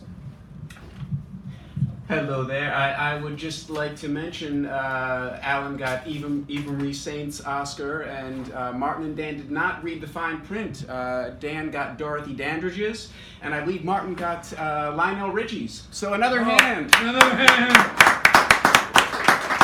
See, I wanted Lionel.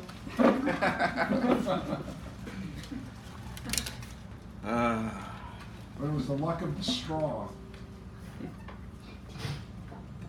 Okay, this is a new song. This is called Lesbian Multiracial Porn.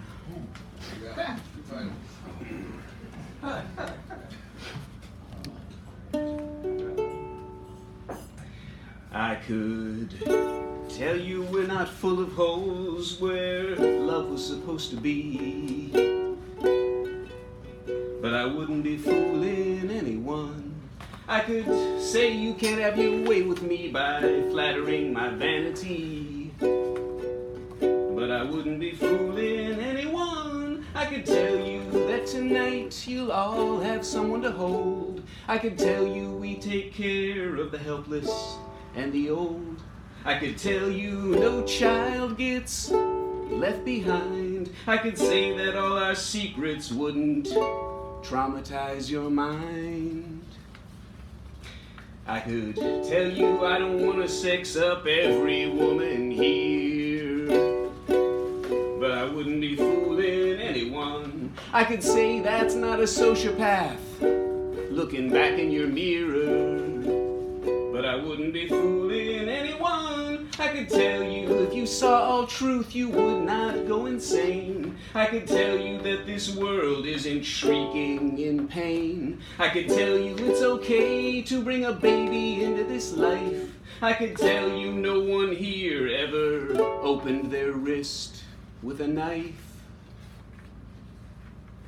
I could say there are no killers or rapists in this crowd, but I wouldn't be fooling anyone. I could tell you I am enormously endowed, but I wouldn't be fooling anyone. Right, Sharon?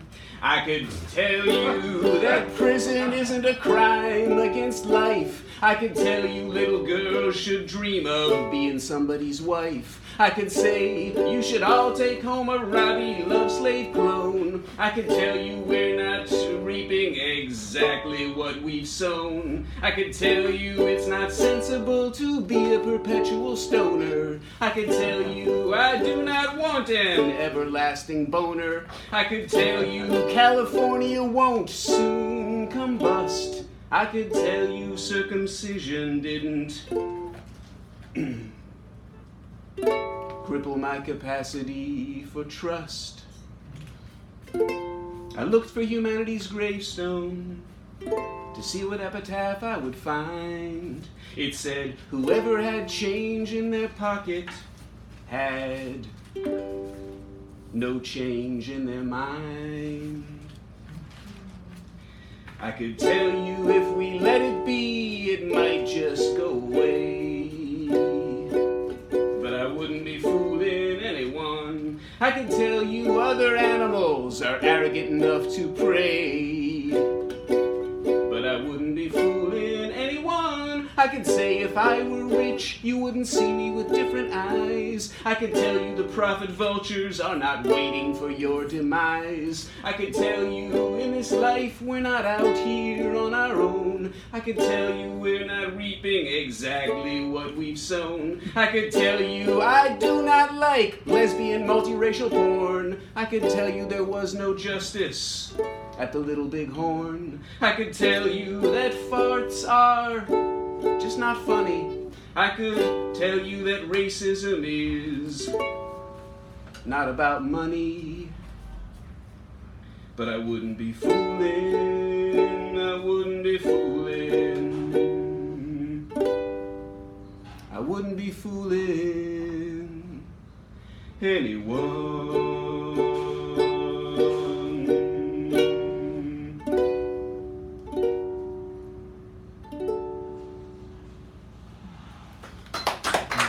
Universal to you, galactic. The Ephesians send their plaudits, and you got some credit for that, isn't it? All right, who was the next step? Oh, it's Hal. Hal Robbins. Will Hal Robbins rise to the occasion? Welcome the man to the mic, or the mic to the man mic. And let me get you framed in there. There you go. You're looking good. Wait a minute. That's there you go. You're good. Perfect. 4 lines from William Blake. Children of a future age, reading on the printed page, learn that in this ancient time, love, sweet love, was thought a crime. Yeah. And this is an excerpt from Blake's prophetic poem, Milton. The winepress of Los is eastward of Golgonooza, before the seat of Satan. Luva laid the foundation, and Urizen finished it in howling woe. How red the sons and daughters of Luva. Here they tread the grapes, laughing and shouting. Drunk with odors, many fall o'er-wearied. Drowned in the wine is many a youth and maiden. Those around lay them on skins of tigers, or of the spotted leopard, or the wild ass, till they revive, or bury them in cool grots, making lamentation. This wine press is called War on Earth. It is the printing press of Los, and here he lays his words in order above the mortal brain, as cogs in a wheel are formed to turn the cogs of the adverse wheel. Timbrels and violins sport round the wine presses, the little seed, the sportive root, the earthworm, the gold beetle, the wise emmet dance round the wine presses of Luva. The centipede is there, the ground spider with many eyes, the mole all clothed in velvet, the ambitious spider in her sullen web, the lucky golden spinner, the earwig armed, the tender maggot, emblem of immortality, the flea, louse, bug, tapeworm, all the armies of disease, visible or invisible to the slothful, vegetating man. The slow slug, the grasshopper that sings and drinks and laughs. Winter comes, he folds his slender bones without a murmur. The cruel scorpion is there, the gnat, the wasp, the hornet and the honeybee, the toad and venomous newt, the serpent clad in gems and gold. They throw off their gorgeous raiment. They rejoice in loud jubilee, dancing round the wine presses of Luva, naked and drunk with wine. There is the nettle that stings with his soft down, and there the indignant thistle whose bitterness is bred in his milk. There all the idle weeds that creep round the obscure places and display their various limbs, naked in all their beauty, dancing round the wine presses. But in the wine presses the human grapes sing not, nor dance. They howl and writhe in shoals of torment, in fierce flames consuming, in chains of iron and in dungeons circled with ceaseless fires, in pits and dens and shades of death. The plates and screws and racks and saws and cords and fires and cisterns, the cruel joys of Luva's daughters, lacerating with knives and whips their victims, and the cruel sport of Luva's sons. They dance around the dying, and they drink the howl and groan. They catch the shrieks in cups of gold. They hand them to one another. These are the sports of love, and these the sweet delights of amorous play.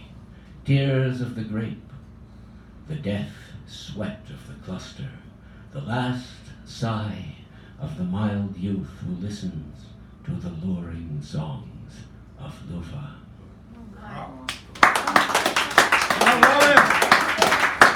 Recitations. Okay. Richard, you want to do another one, or you want to? What do you want to do? Because you were supposed to be the many, so you'll probably get another one in there. And then Sharon, then Greg, then Garrett, Miguel, who is here, Sarah June, okay, and then Vincent will close us out. I'll just read one. All right. Actually, it's an old one. I could read a new one, but I like to read this old one here.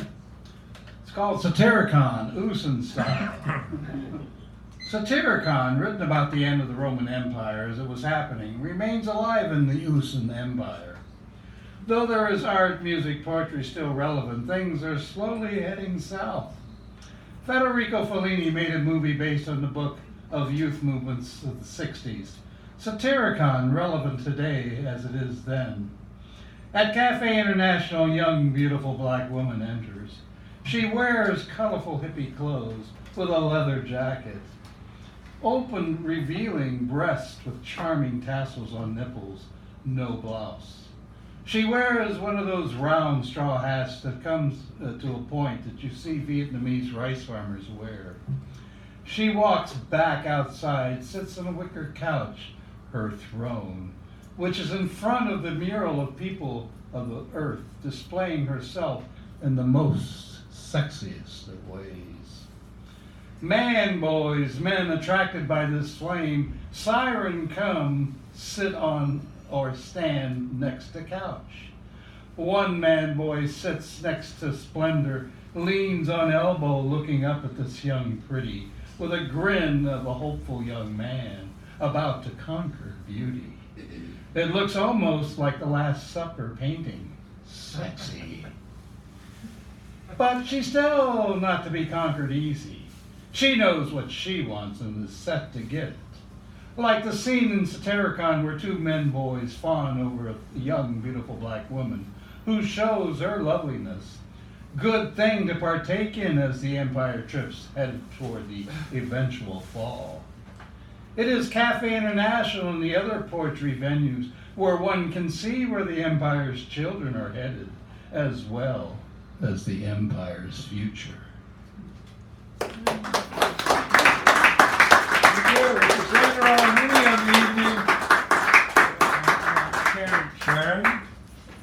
going to take us back to the thrilling days of yesteryear. As Sharon brings us. Oh, yeah, let me get that. Like that? Is that good? Yeah, that's fine. Okay, there we go. It's called Baby Kisses. Peeking in windows, a favorite pastime for little girls, and the neighbors are watching. The little girls are watching. You can tell a lot about people by looking in the windows. Late spring, it's warm, the windows are open, and it's hot. Listens to conversations, you get to know all that is going on, and you know all of the gossip. Deeds, misdeeds. Some people speak in low tones, others very loudly. Party lines give out lots of news. Teenagers tell everything on the phone. So nosy old women listen and tell what they hear. Better be careful. If you don't, your parents will ground you. So the girls are very careful. Some even speak in codes. Nothing is so important. Nothing more important than the local gossip. Silly giggling girls, usually about the same, but boys are quiet. If they have a crush, all they do is stutter. The girls, the little girls, are always on the phone listening. Blackmail. Conversations between boys and girls is the prime target. Silly stuff. The girls giggle, the boys stutter. Most parents are usually all ears, going out of their way to keep track of teenagers, to get to know who's calling who, and who might they have to ward off. Trouble. Plans for weekends, dates, rendezvous. Excuses planned, just ways of getting out of the house and around curfews, bans and restrictions. Church gossip usually takes place on Sunday evening. Monday morning, a cup of coffee or tea, and everyone knows what went on at church and what went on the weekend. Finally, the barber shop, beauty shops, grocery stores, hardwares, drugstores. The kids usually share with adults, but they don't tell them too much. They giggle because they know this is their ace in the hole. This is how they can blackmail the teenagers. No point in mentioning it at breakfast. The drama is better at dinner. Everyone is present and there's more time to hash it out. More time to preach, scold, and tears. Young couples are fun to peek in on. Just getting settled, clumsy, getting used to each other. Spats about money, family, friends. What to listen to on the radio, staying out late. And of course, spats about parties, dances, and flirting. Some are well-founded, others are just insecurity. Funny who's picked as the villain. Usually it's the barmaid, the new woman on the block, the new young brides and grooms. Keep watchful eyes. Old ladies on phone, voice suspicious, spreading gossip. Look, listen carefully. The kids do, and they know all the bad actors. They hear all the familiar names, and sometimes they hear familiar names in secret phone calls. Maid. They put two and two together. Gregory and Francine moved into Mrs. Fisher's bungalow shortly after they were married. Nice couple. Most people in the neighborhood had attended the wedding. Francine was a homely bride, but Francine was a homely girl. One crossed eye. Older women thought she would never get married. Her father always had hope. There was George. He was handsome, a little shy, but he was not hard on the eyes. They met at the post office where they worked. His parents always thought he could do better. But her parents, especially her father, who was so delighted that she finally snagged someone. She was a one-date wonder. Only one date. The guys came, never came back. Relatives or someone, church member, always tried to fix her up with someone.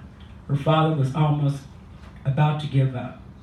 None of the sons and nephews of his lodge buddies were interested in her. She was going to be an old maid, her father thought. But her mother was determined, and by that time, she had found the nice guy, George, at work at the post office. They had lunch many times together, and finally George accepted an invitation to dinner. All went well. Another Sunday, then the movies, picnics, rides, just the two of them. Charles, more dinners, Sunday drives, drive-ins. Suddenly, they're getting married. Francine is crying all the time. Why? Her mother's busy planning. Francine is on the phone a lot with George. The little girls are watching. George is even coming over in the middle of the week. Dresses keep getting made. All of a sudden, the news is she's getting married. That's fast. Okay, the little girls love it. Time for petticoats, dresses, ribbons, Mary Janes, and cake. Wedding cake. At the lodge hall, the long table with all the gifts. Punch bowls, cake, food, cake. Drinks for the men, cake. Band dancing, little girls eating cake. Corsages pinned on, ashtrays with the dates and napkins and lots of photos. Everyone has a toast. Time is over. Tin cans tied to the car. All have rice to throw. Off they go to Bonner Springs. His cousin has a small cottage for them to honeymoon. Once back home, her mother has fixed up her bungalow for them, and they are home. No more tears. Every night they settle in lots of kissing and cuddling. Ugh. No more fun to watch. Women are whispering. Something about a bun in the oven. Francine is sick most days, and they say she's going to quit her job. This is all fast work in the beauty shop. Shotgun wedding. Oh, it's Francine. The kids look at each other. We went to the wedding, and we didn't see her father with a shotgun.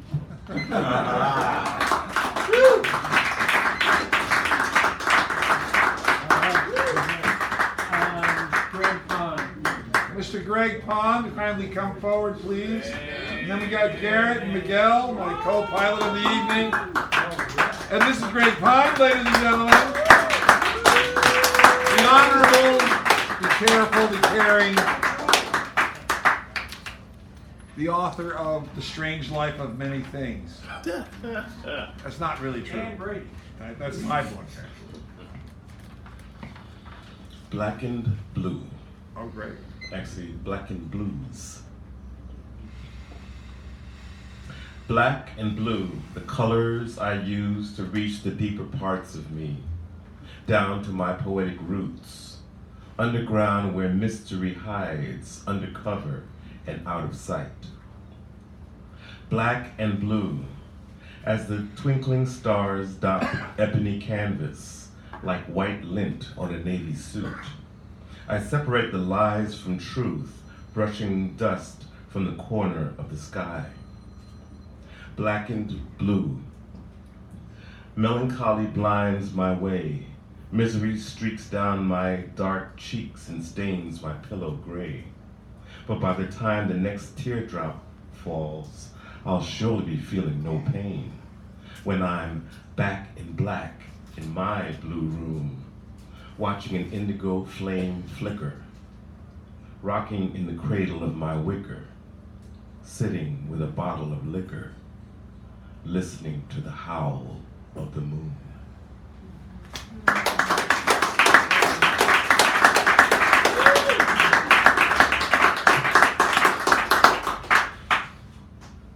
My homeless one. Oh, where do you roam, my homeless one? You have nowhere to go. The streets are too cold, shivering in the shadow, under dirty blanket, hungry, broke. No address, no family, no phone. No one sees you struggle, no one knows your plight.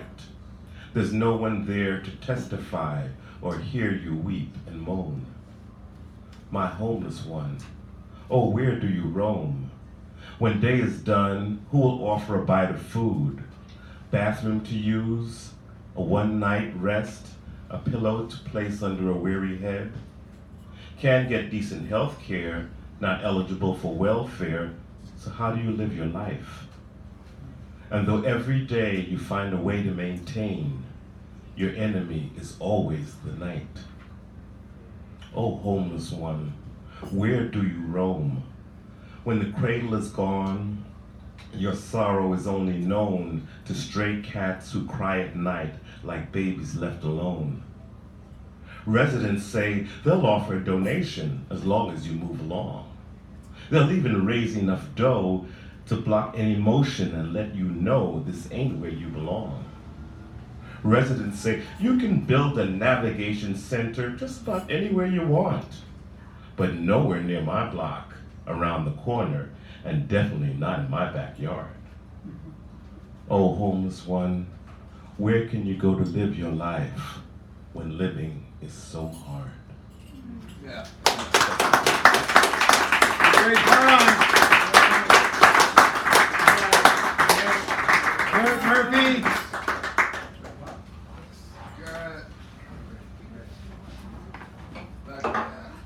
Going this way. There we go. Give him a nice round as he comes up, please.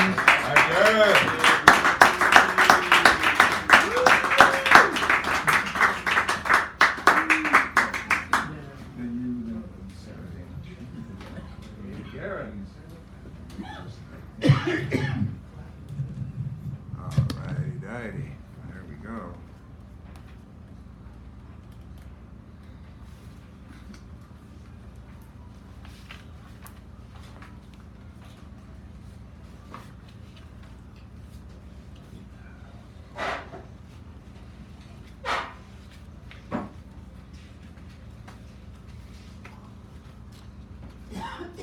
The original World War. Oh, great. One follower comes along and with a gesture of sorts says, "Praise my deity to the greatest one of all." Another comes along with a gesture of sorts says, "Praise my deity to the greatest of all." A third comes along with a gesture of sorts says, "All praise to my deity to the supreme of all." A fourth comes along with a gesture of sorts says, "Sing praises to my deity to the mightiest of all." And all this continues a similar effect, and all you know what begins to percolate. What do you mean your deity? My deity is the greatest of all. What sacrilege? Mine is the greatest deity. You're both wrong. Mine is the omnipotent deity. Says you all bird in Hades have defeated my deity. None of your deities can compare with mine. Blasphemer, sinner, infidel. Needless to say, before too long, a battle of all with many fronts has occurred and sadly continues to this day. And one can't help but surmise to oneself whether countless instances of the continual war, the various deities who have been referred to by the warriors below, are shaking their heads with resignation and sympathy as they discuss among themselves this one war query: what have we done to deserve these for our followers?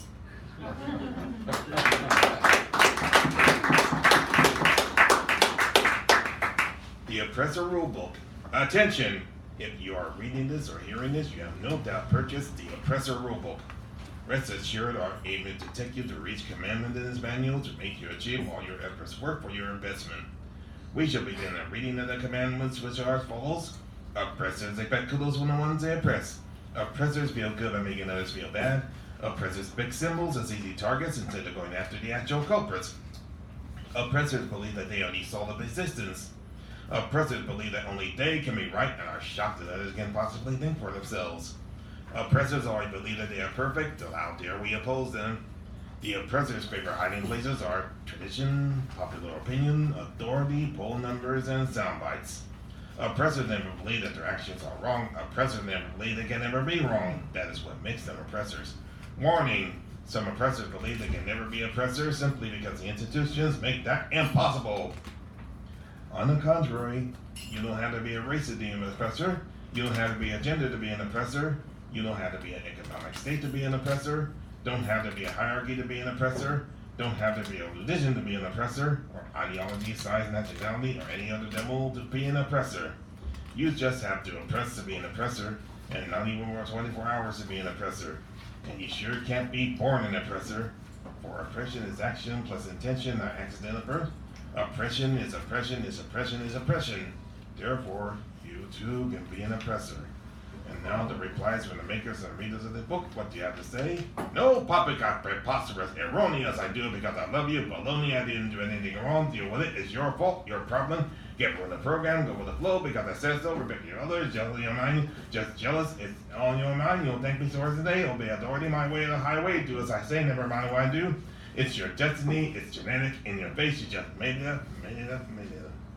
Well, what can you expect from a perpetrator for the typical oppressor line? That concludes this reading of the Oppressor Rulebook. See Never for more options. Here's Murphy. co-pilot is coming up, Miguel. Give him a round, please. A great voice here, ladies and gentlemen. He's been very tolerant and helpful to this individual here.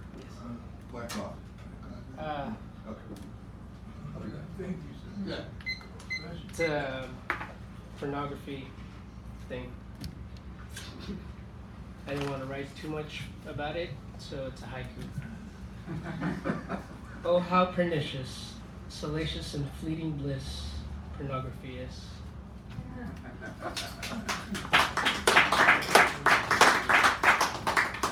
Could you do that one more time?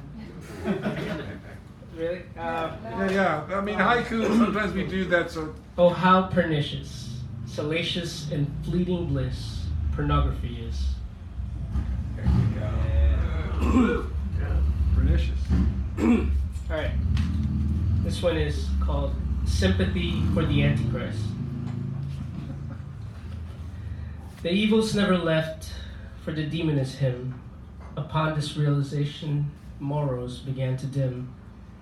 Chances for redemption, now more than ever slim. His mood, it is transfixed, face permanently grim. His cup is o'erflowing, his identity maimed. Oh why, he cried, but answers never came.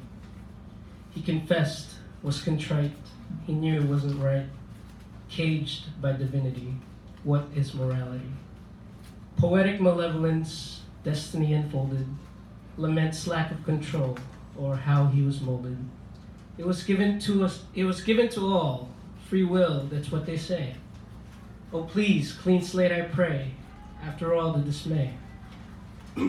He screamed this out loud, he cried, but no one took heed. Swiftly it dawned on him, he authored all his deeds. He confessed, was contrite, he knew it was not right. Caged by divinity, what is morality? His demise he despised, this burning in his eyes. His regret, constant frets, despair he can't disguise. He's yearning for escape, he has tried that before. He feels helpless, convinced that there's nowhere to go. He's gone over it once, twice, 3 times, maybe more, yet keeps circling back to conclusions from before. He confessed, was contrite, he knew it was not right. Caged by divinity, what is morality? Should I not spare those who will perish, he queried. He is feeling down, he is beaten and wearied. Now is it foolish pride to try to prove him wrong, when in truth it is I, not singing my true song? No rest for the wicked, till their eyes close for good. Oh, what a dilemma, thus he went on to brood. He confessed, was contrite, he knew it was not right. Caged by divinity, what is morality? A crow amongst the doves, a goose amongst the swans, a being who's tethered to all that fate demands. 'Twas him that was chosen, 'tis him who is condemned. 'Twas him that was chosen, 'tis him who will condemn. Therefore curb thy judgment and accept what's to come. Fiery flames not for all, forever bliss will be for some. He confessed, not contrite, no longer cared what's right. Condemned by destiny, grant him some sympathy. Thank you, Miguel. So, Sarah, correct? Is this your first time here? Yeah, speaking here. Okay, Kinda this is her lurked first here. time here, ladies and gentlemen. We're going to tell you about that. We knew this.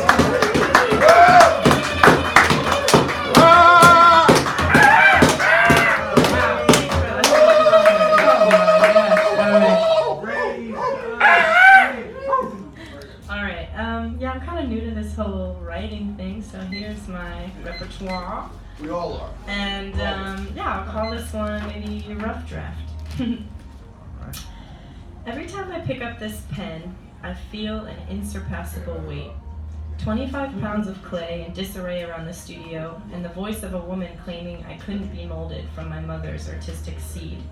Insecurities feed the weight. I feel I should wait. Don't write. not tonight.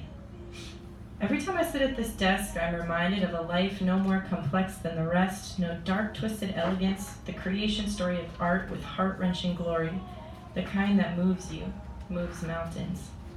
Lyrical lullabies that produce tears trickling down like the leaky sink of my childhood home. Drip, drip, drop, stop, obstructing the flow. I should probably just go.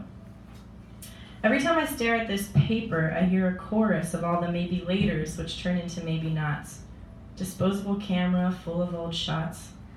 Never developed, never acknowledging the experiences enveloped, because maybe I'm afraid to be present in my own existence. Lasting forever, over in an instant, what is there to record? Distracted, distractions, time spent still I just can't afford. So again, the page gets ignored. Every time I spin a line in my head, Rumpelstiltskin turns in his grave. Perfectly woven strands of potential laid into the wrong hands.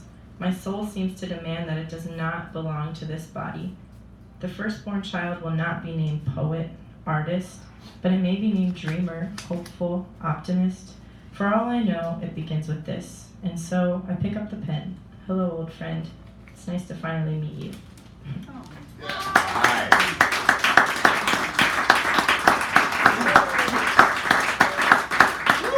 Alright, I have one for Mother's Day. I wrote this for my mom while I was sitting at a cafe the other day. Okay. To know you is to know myself, preserved, pickled, on the shelf. But with the years you become sour. When did you decide you'd lost the power over your life? So much more than a wife, a lab rat. Don't you remember that day with scrap wood, an old crib, and the welcoming breeze of mid-May? You resurrected a treehouse, then put tuna flambe in the mouths of every neighborhood dork, drunk on the magic of neighborhood forts crafted by your mind. Don't ever leave that power behind. Your muscles lift more than scrap wood, single-handedly holding the idea that we could live our fantasy. But now you think you can't. I see you fade in conversation of aspiration, each glazed over eye a laceration to my heart. You are to me one of a kind, ever-changing art. Just like the clay you hold, each wrong impression just needs a remold. Okay, and if there's time, I've got one more. This is a love song, a love story about me and a nightstand I found on the road. 85 beats per minute. Strolling down 14th, what do I see? Ah, yes, that decrepit nightstand left here waiting patiently for an oncomer such as I. Handcrafted doorknobs forming a smile that sucks me in, and so begins our journey together. 115 beats per minute, sidestepping the incline. So lucky our paths intertwined. I dream of the miscellaneous shit pulled from pant pockets and purses that will gather upon your mighty surface. Suddenly I've found a new purpose. Onwards, upwards, we finagle our way through the street. So fortunate that we did meet here. So fortunate you'll fall asleep by my side, dear. I grab your smooth edges and carry you above my head.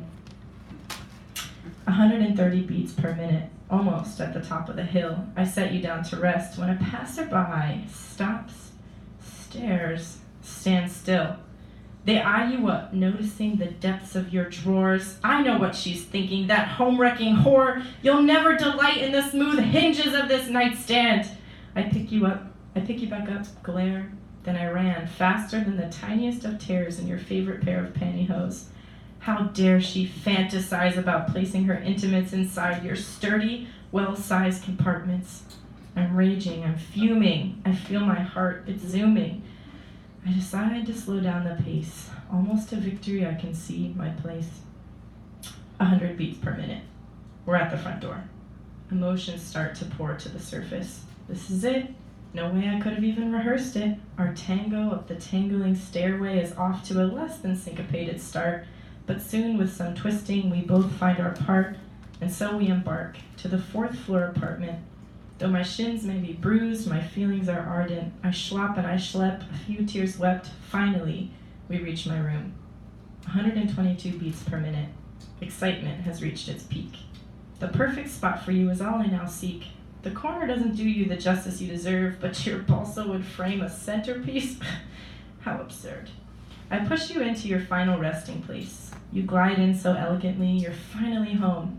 No longer must you roam the streets of San Francisco waiting for the embrace of car keys after a long day. 72 beats per minute. Whiffs of the candle I so carefully placed among the useless knickknacks adorning your frame. I slip into a daze. Life will never be the same with your water glass, side lamp supporting presence in my life. I feel my heart pace in the perfect cadence for the first time that I can remember. Thank you. Very good. Thank you. And Vincent is closing us out with the last word. And just so you know, next week we have QR Hand. We have established that he's had a ride, so QR Hand will be here featured next week. If you haven't ever heard him, this is a great chance. Just so you know. I wasn't It's sure a little that he shorter would on be- the first part. Yeah. I'm going to oblige you. Sometimes my fiction ends up in poetry, and sometimes my poetry ends up in fiction. So this is a story out of a book that I have. It's called Jails, Institutions, and Death. A lot of it's for younger people. This is called The Final Visit, and this is chapter 1. I'm looking up. At first, I'm unaware of my positioning. Am I laying down or am I standing up? All I can see is blue, maybe a ceiling. Suddenly it opens like a mouth about to grab onto a spoonful of morning cereal. And I see the kitchen from my childhood. I begin to hear the Eagles take it to the limit. Dad used to listen to it after he had a few beers. He knew all the words. All alone at the end of the evening, and the bright lights have faded to blue. Dad is bouncing me on his knee as he takes a swig of his favorite 40 ounce of Olympia. I can feel his muscular leg between my legs. Daddy, is this what it's like to ride a real horse? I look up at his face. I can see the small gray hairs in his goatee. His lips begin to move, but he's not saying anything. His image slowly disappears, and I'm now standing alone in front of a glass window. It spans at least 10 feet in each direction. He's suddenly on the other side. His body is in the sign of the cross. He's dressed all in white. I reach out and place my hand on the glass. It's hot to the touch. I pull my hand away quickly. Abruptly, a drape drops, and I hear the sound of an emergency room privacy curtain quickly closed when something has become very serious. It's pitch black. I take a deep breath and I hold it. I continue to hold my breath. I begin to feel the pressure in my face as it begins to redden. I want the curtain to open. I reach for it, but my hand goes limp. I begin to feel faint. I exhale and begin coughing uncontrollably. I awaken. The morning had arrived. I'm looking up at the ceiling. There are a few cracks intersecting towards my open, unscreened window. It's framing a very blue sky. Fuck, it's a sunny day, I say. I begin to sing. I was thinking about a woman who might have loved me. I never knew. You know, I've always been a dreamer. The tears begin. I couldn't stop them. I breathed deeply through my nostrils and slowly exhaled through my mouth. I turned on my side, lifted up my legs, sat upright, and put my feet on the floor next to my crumpled up mom jeans and balled up elastic beige colored socks covered in little red hearts. I thought I really need to do laundry. Damn, I wish it was a gray, rainy day. I thought it would be more appropriate for the last visit. I reached for a rubber band on the nightstand, stood up, fashioned a ponytail as I walked toward the bathroom, which I'm sure needed a good scrubbing. The shower water seemed to take extra long to warm. I ran my hand through the cold water a few times. Each time I could feel my nipples react and harden. I still don't know why that happens, but I decided I like it. I remember the first time I bathed without my father. I was probably 6 years old. We had a childlike yet very adult discussion, actually more like an argument about my abilities not to damage the bathroom floor and flood the apartment units below. He had witnessed my toy ship flotilla creation a year before in the bathroom sink. Niagara Falls had relocated to 1031 East 14th Street. There were no survivors. See, none of my little girlfriends still bathed with their fathers, but then again, they all had mothers at home. Tisha and Claudia had started making fun of me about it. The discussion ended with him sitting on the toilet seat, giving me scrubbing instructions through the shower curtain. After a few more dad and daughter original instructional YouTube-like videos, Dad left me to my own hygiene, a bet, hair and teeth. By the time I was 10 years old, Dad's appearances at morning showers were almost non-existent. Living in the Bay Area was becoming more and more challenging financially.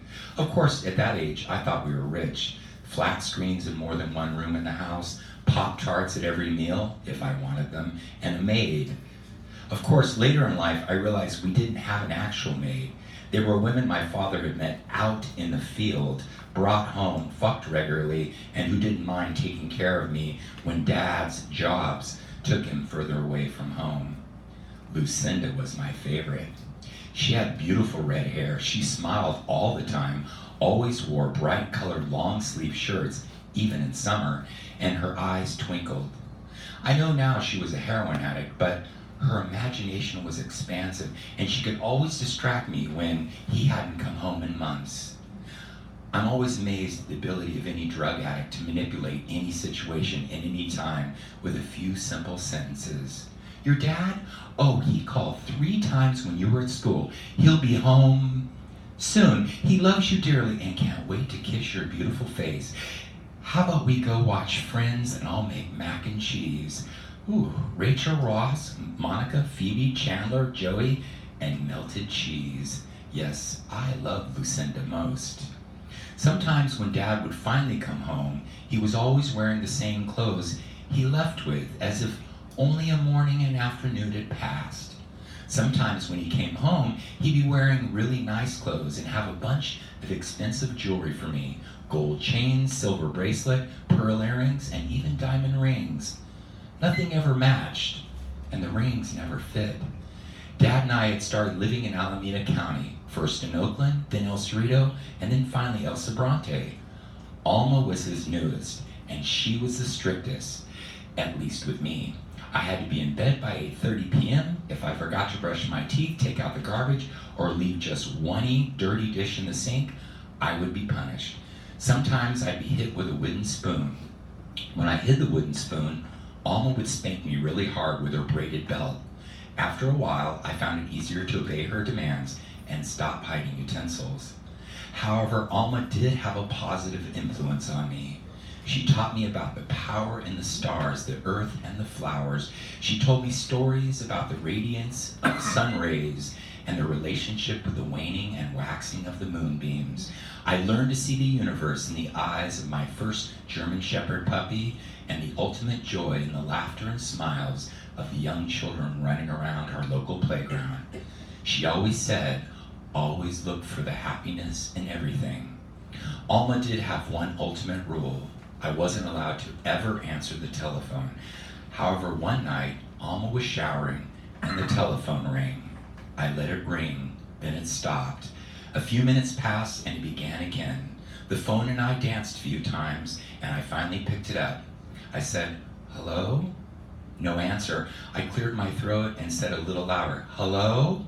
Finally a voice said, you have received a telephone call from a prisoner in the Alameda County Jail System. Please push the number 1 to accept. I quickly hung up the phone. We didn't know any prisoners after that call. I was afraid to pick the phone up ever again. Good. That's it. All right. So let me introduce these to you very quickly. This is, I get books all the time, but this is a particularly special book. There's great graphics in here just to show you a spread, just so you know. And I'm not sure how to say the name. Urte. So these are, like, explications of the works. Art and the Deco. works Art themselves. Deco. Art Deco, yes. And this is a twofer. I don't have the third part, but this is part 1 and part 2. Joseph Campbell's Historical Atlas of the World of Mythology. So, this might be float your boat somewhere out there. And Giovanni's Room by James Baldwin, a well-known tome. And then we have My Search for Warren Harding by Robert Plunkett. I don't know anything about this. I don't know who brought this. What is it? My Search for Warren Harding. Oh, I did. Okay, all right. Good book. A good book, all right. And then we have Leaving Mother Lake, A Girlhood at the Edge of the World. I'm not sure how to say how the name here. Local. Okay. Well, Christine Matthew is one of the writers, and in Yang, E-R-C-H-E, Nama. I don't know. Okay. Maybe it's an alias there. And then, of course, there's the last word, the keynote, the mini, the theme, and the co-pilot. My co-pilot is going to shuffle these cards and cut them. Because when you sign in, you put your name next to a number, and now I'm going to draw numbers to see to it that individuals who like may take what they wish, and so forth. Number 15. Amy. Amy. Amy. Amy. Look it out. Any of these are yours. Oh, she goes for them. Thank you so much. Without you, we wouldn't be here. Good. Number 21. 21 is Garrett. Garrett Murphy. Garrett.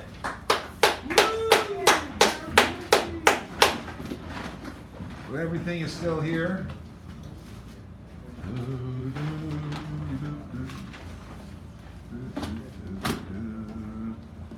Let's least expect it.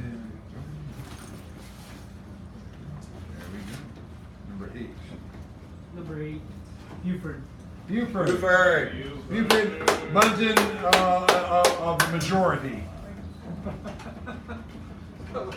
I like it, but what's the fuck does it mean? I don't know. People say it all the time. That's really cool, whatever it is.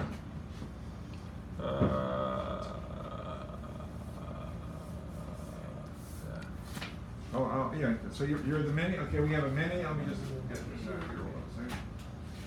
Buford is our mini. Do, do, do, do, do.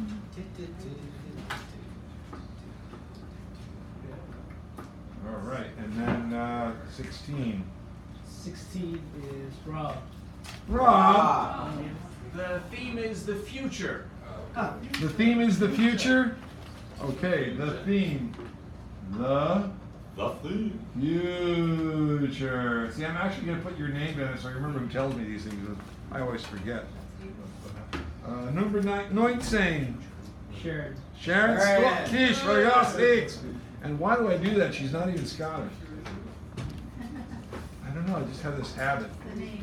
Getting to be a rabbit. Hippity hop, I love you. Getting to be a rabbit. No one remembers that song? What?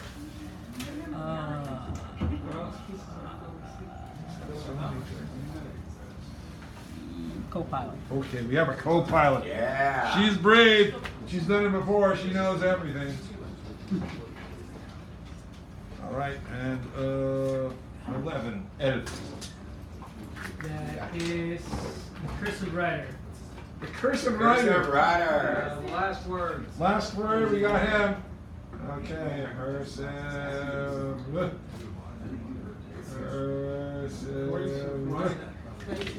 the Coisive Rider, huh? 12. 12. What's the feature? Oh, well, Alan went early and Martin Joseph is out there, so we'll have to, when he comes back, we'll have to let him know. Or unless someone wants to tell him. Yeah, 12. And I would do Alan, but Alan already left. We know that he had a 4 o'clock job. He's telling you. Yes, he was telling me. What does he have to choose from? There's the keynote, Urte, Or there's some items, etc. My Search for Warren Harding, and this book. Keynote. Keynote? There you go. Keynote.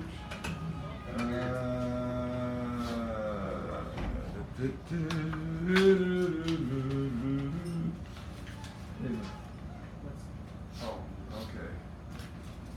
No, it's not Alan, it's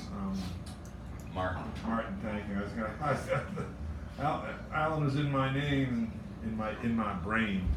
17. 17 is Hal. Hal? Al. Huh? No. All right. And 13. Right. 13 is Vincent. Vincent. You know what I'm taking. I know what you're taking. You think I'm going to take this, but I really want this, but I'm going to take this. He got me. Number 2. I have one in my home. Number 2 is Wendy. Wendy. We do have this book if you so desire. I know little of it. He said quietly, but unassumedly and assuredly. Martin Joseph, you are the keynote next week. Thank you. Martin. It's down to get a lot. Okay, 2 passes. Number 6. Number 6 is Owen. Owen, would you like a book? Yes, you're the next person in line for the throne. And I think that's it. I'll take it. All right. Ladies and gentlemen, same bat time, same bat station. Isn't it bat station? Something's channel. We'll be here next week. Yes. If you've had half as much fun as I've had, you had too much fun. What's good? I like to use that. There's also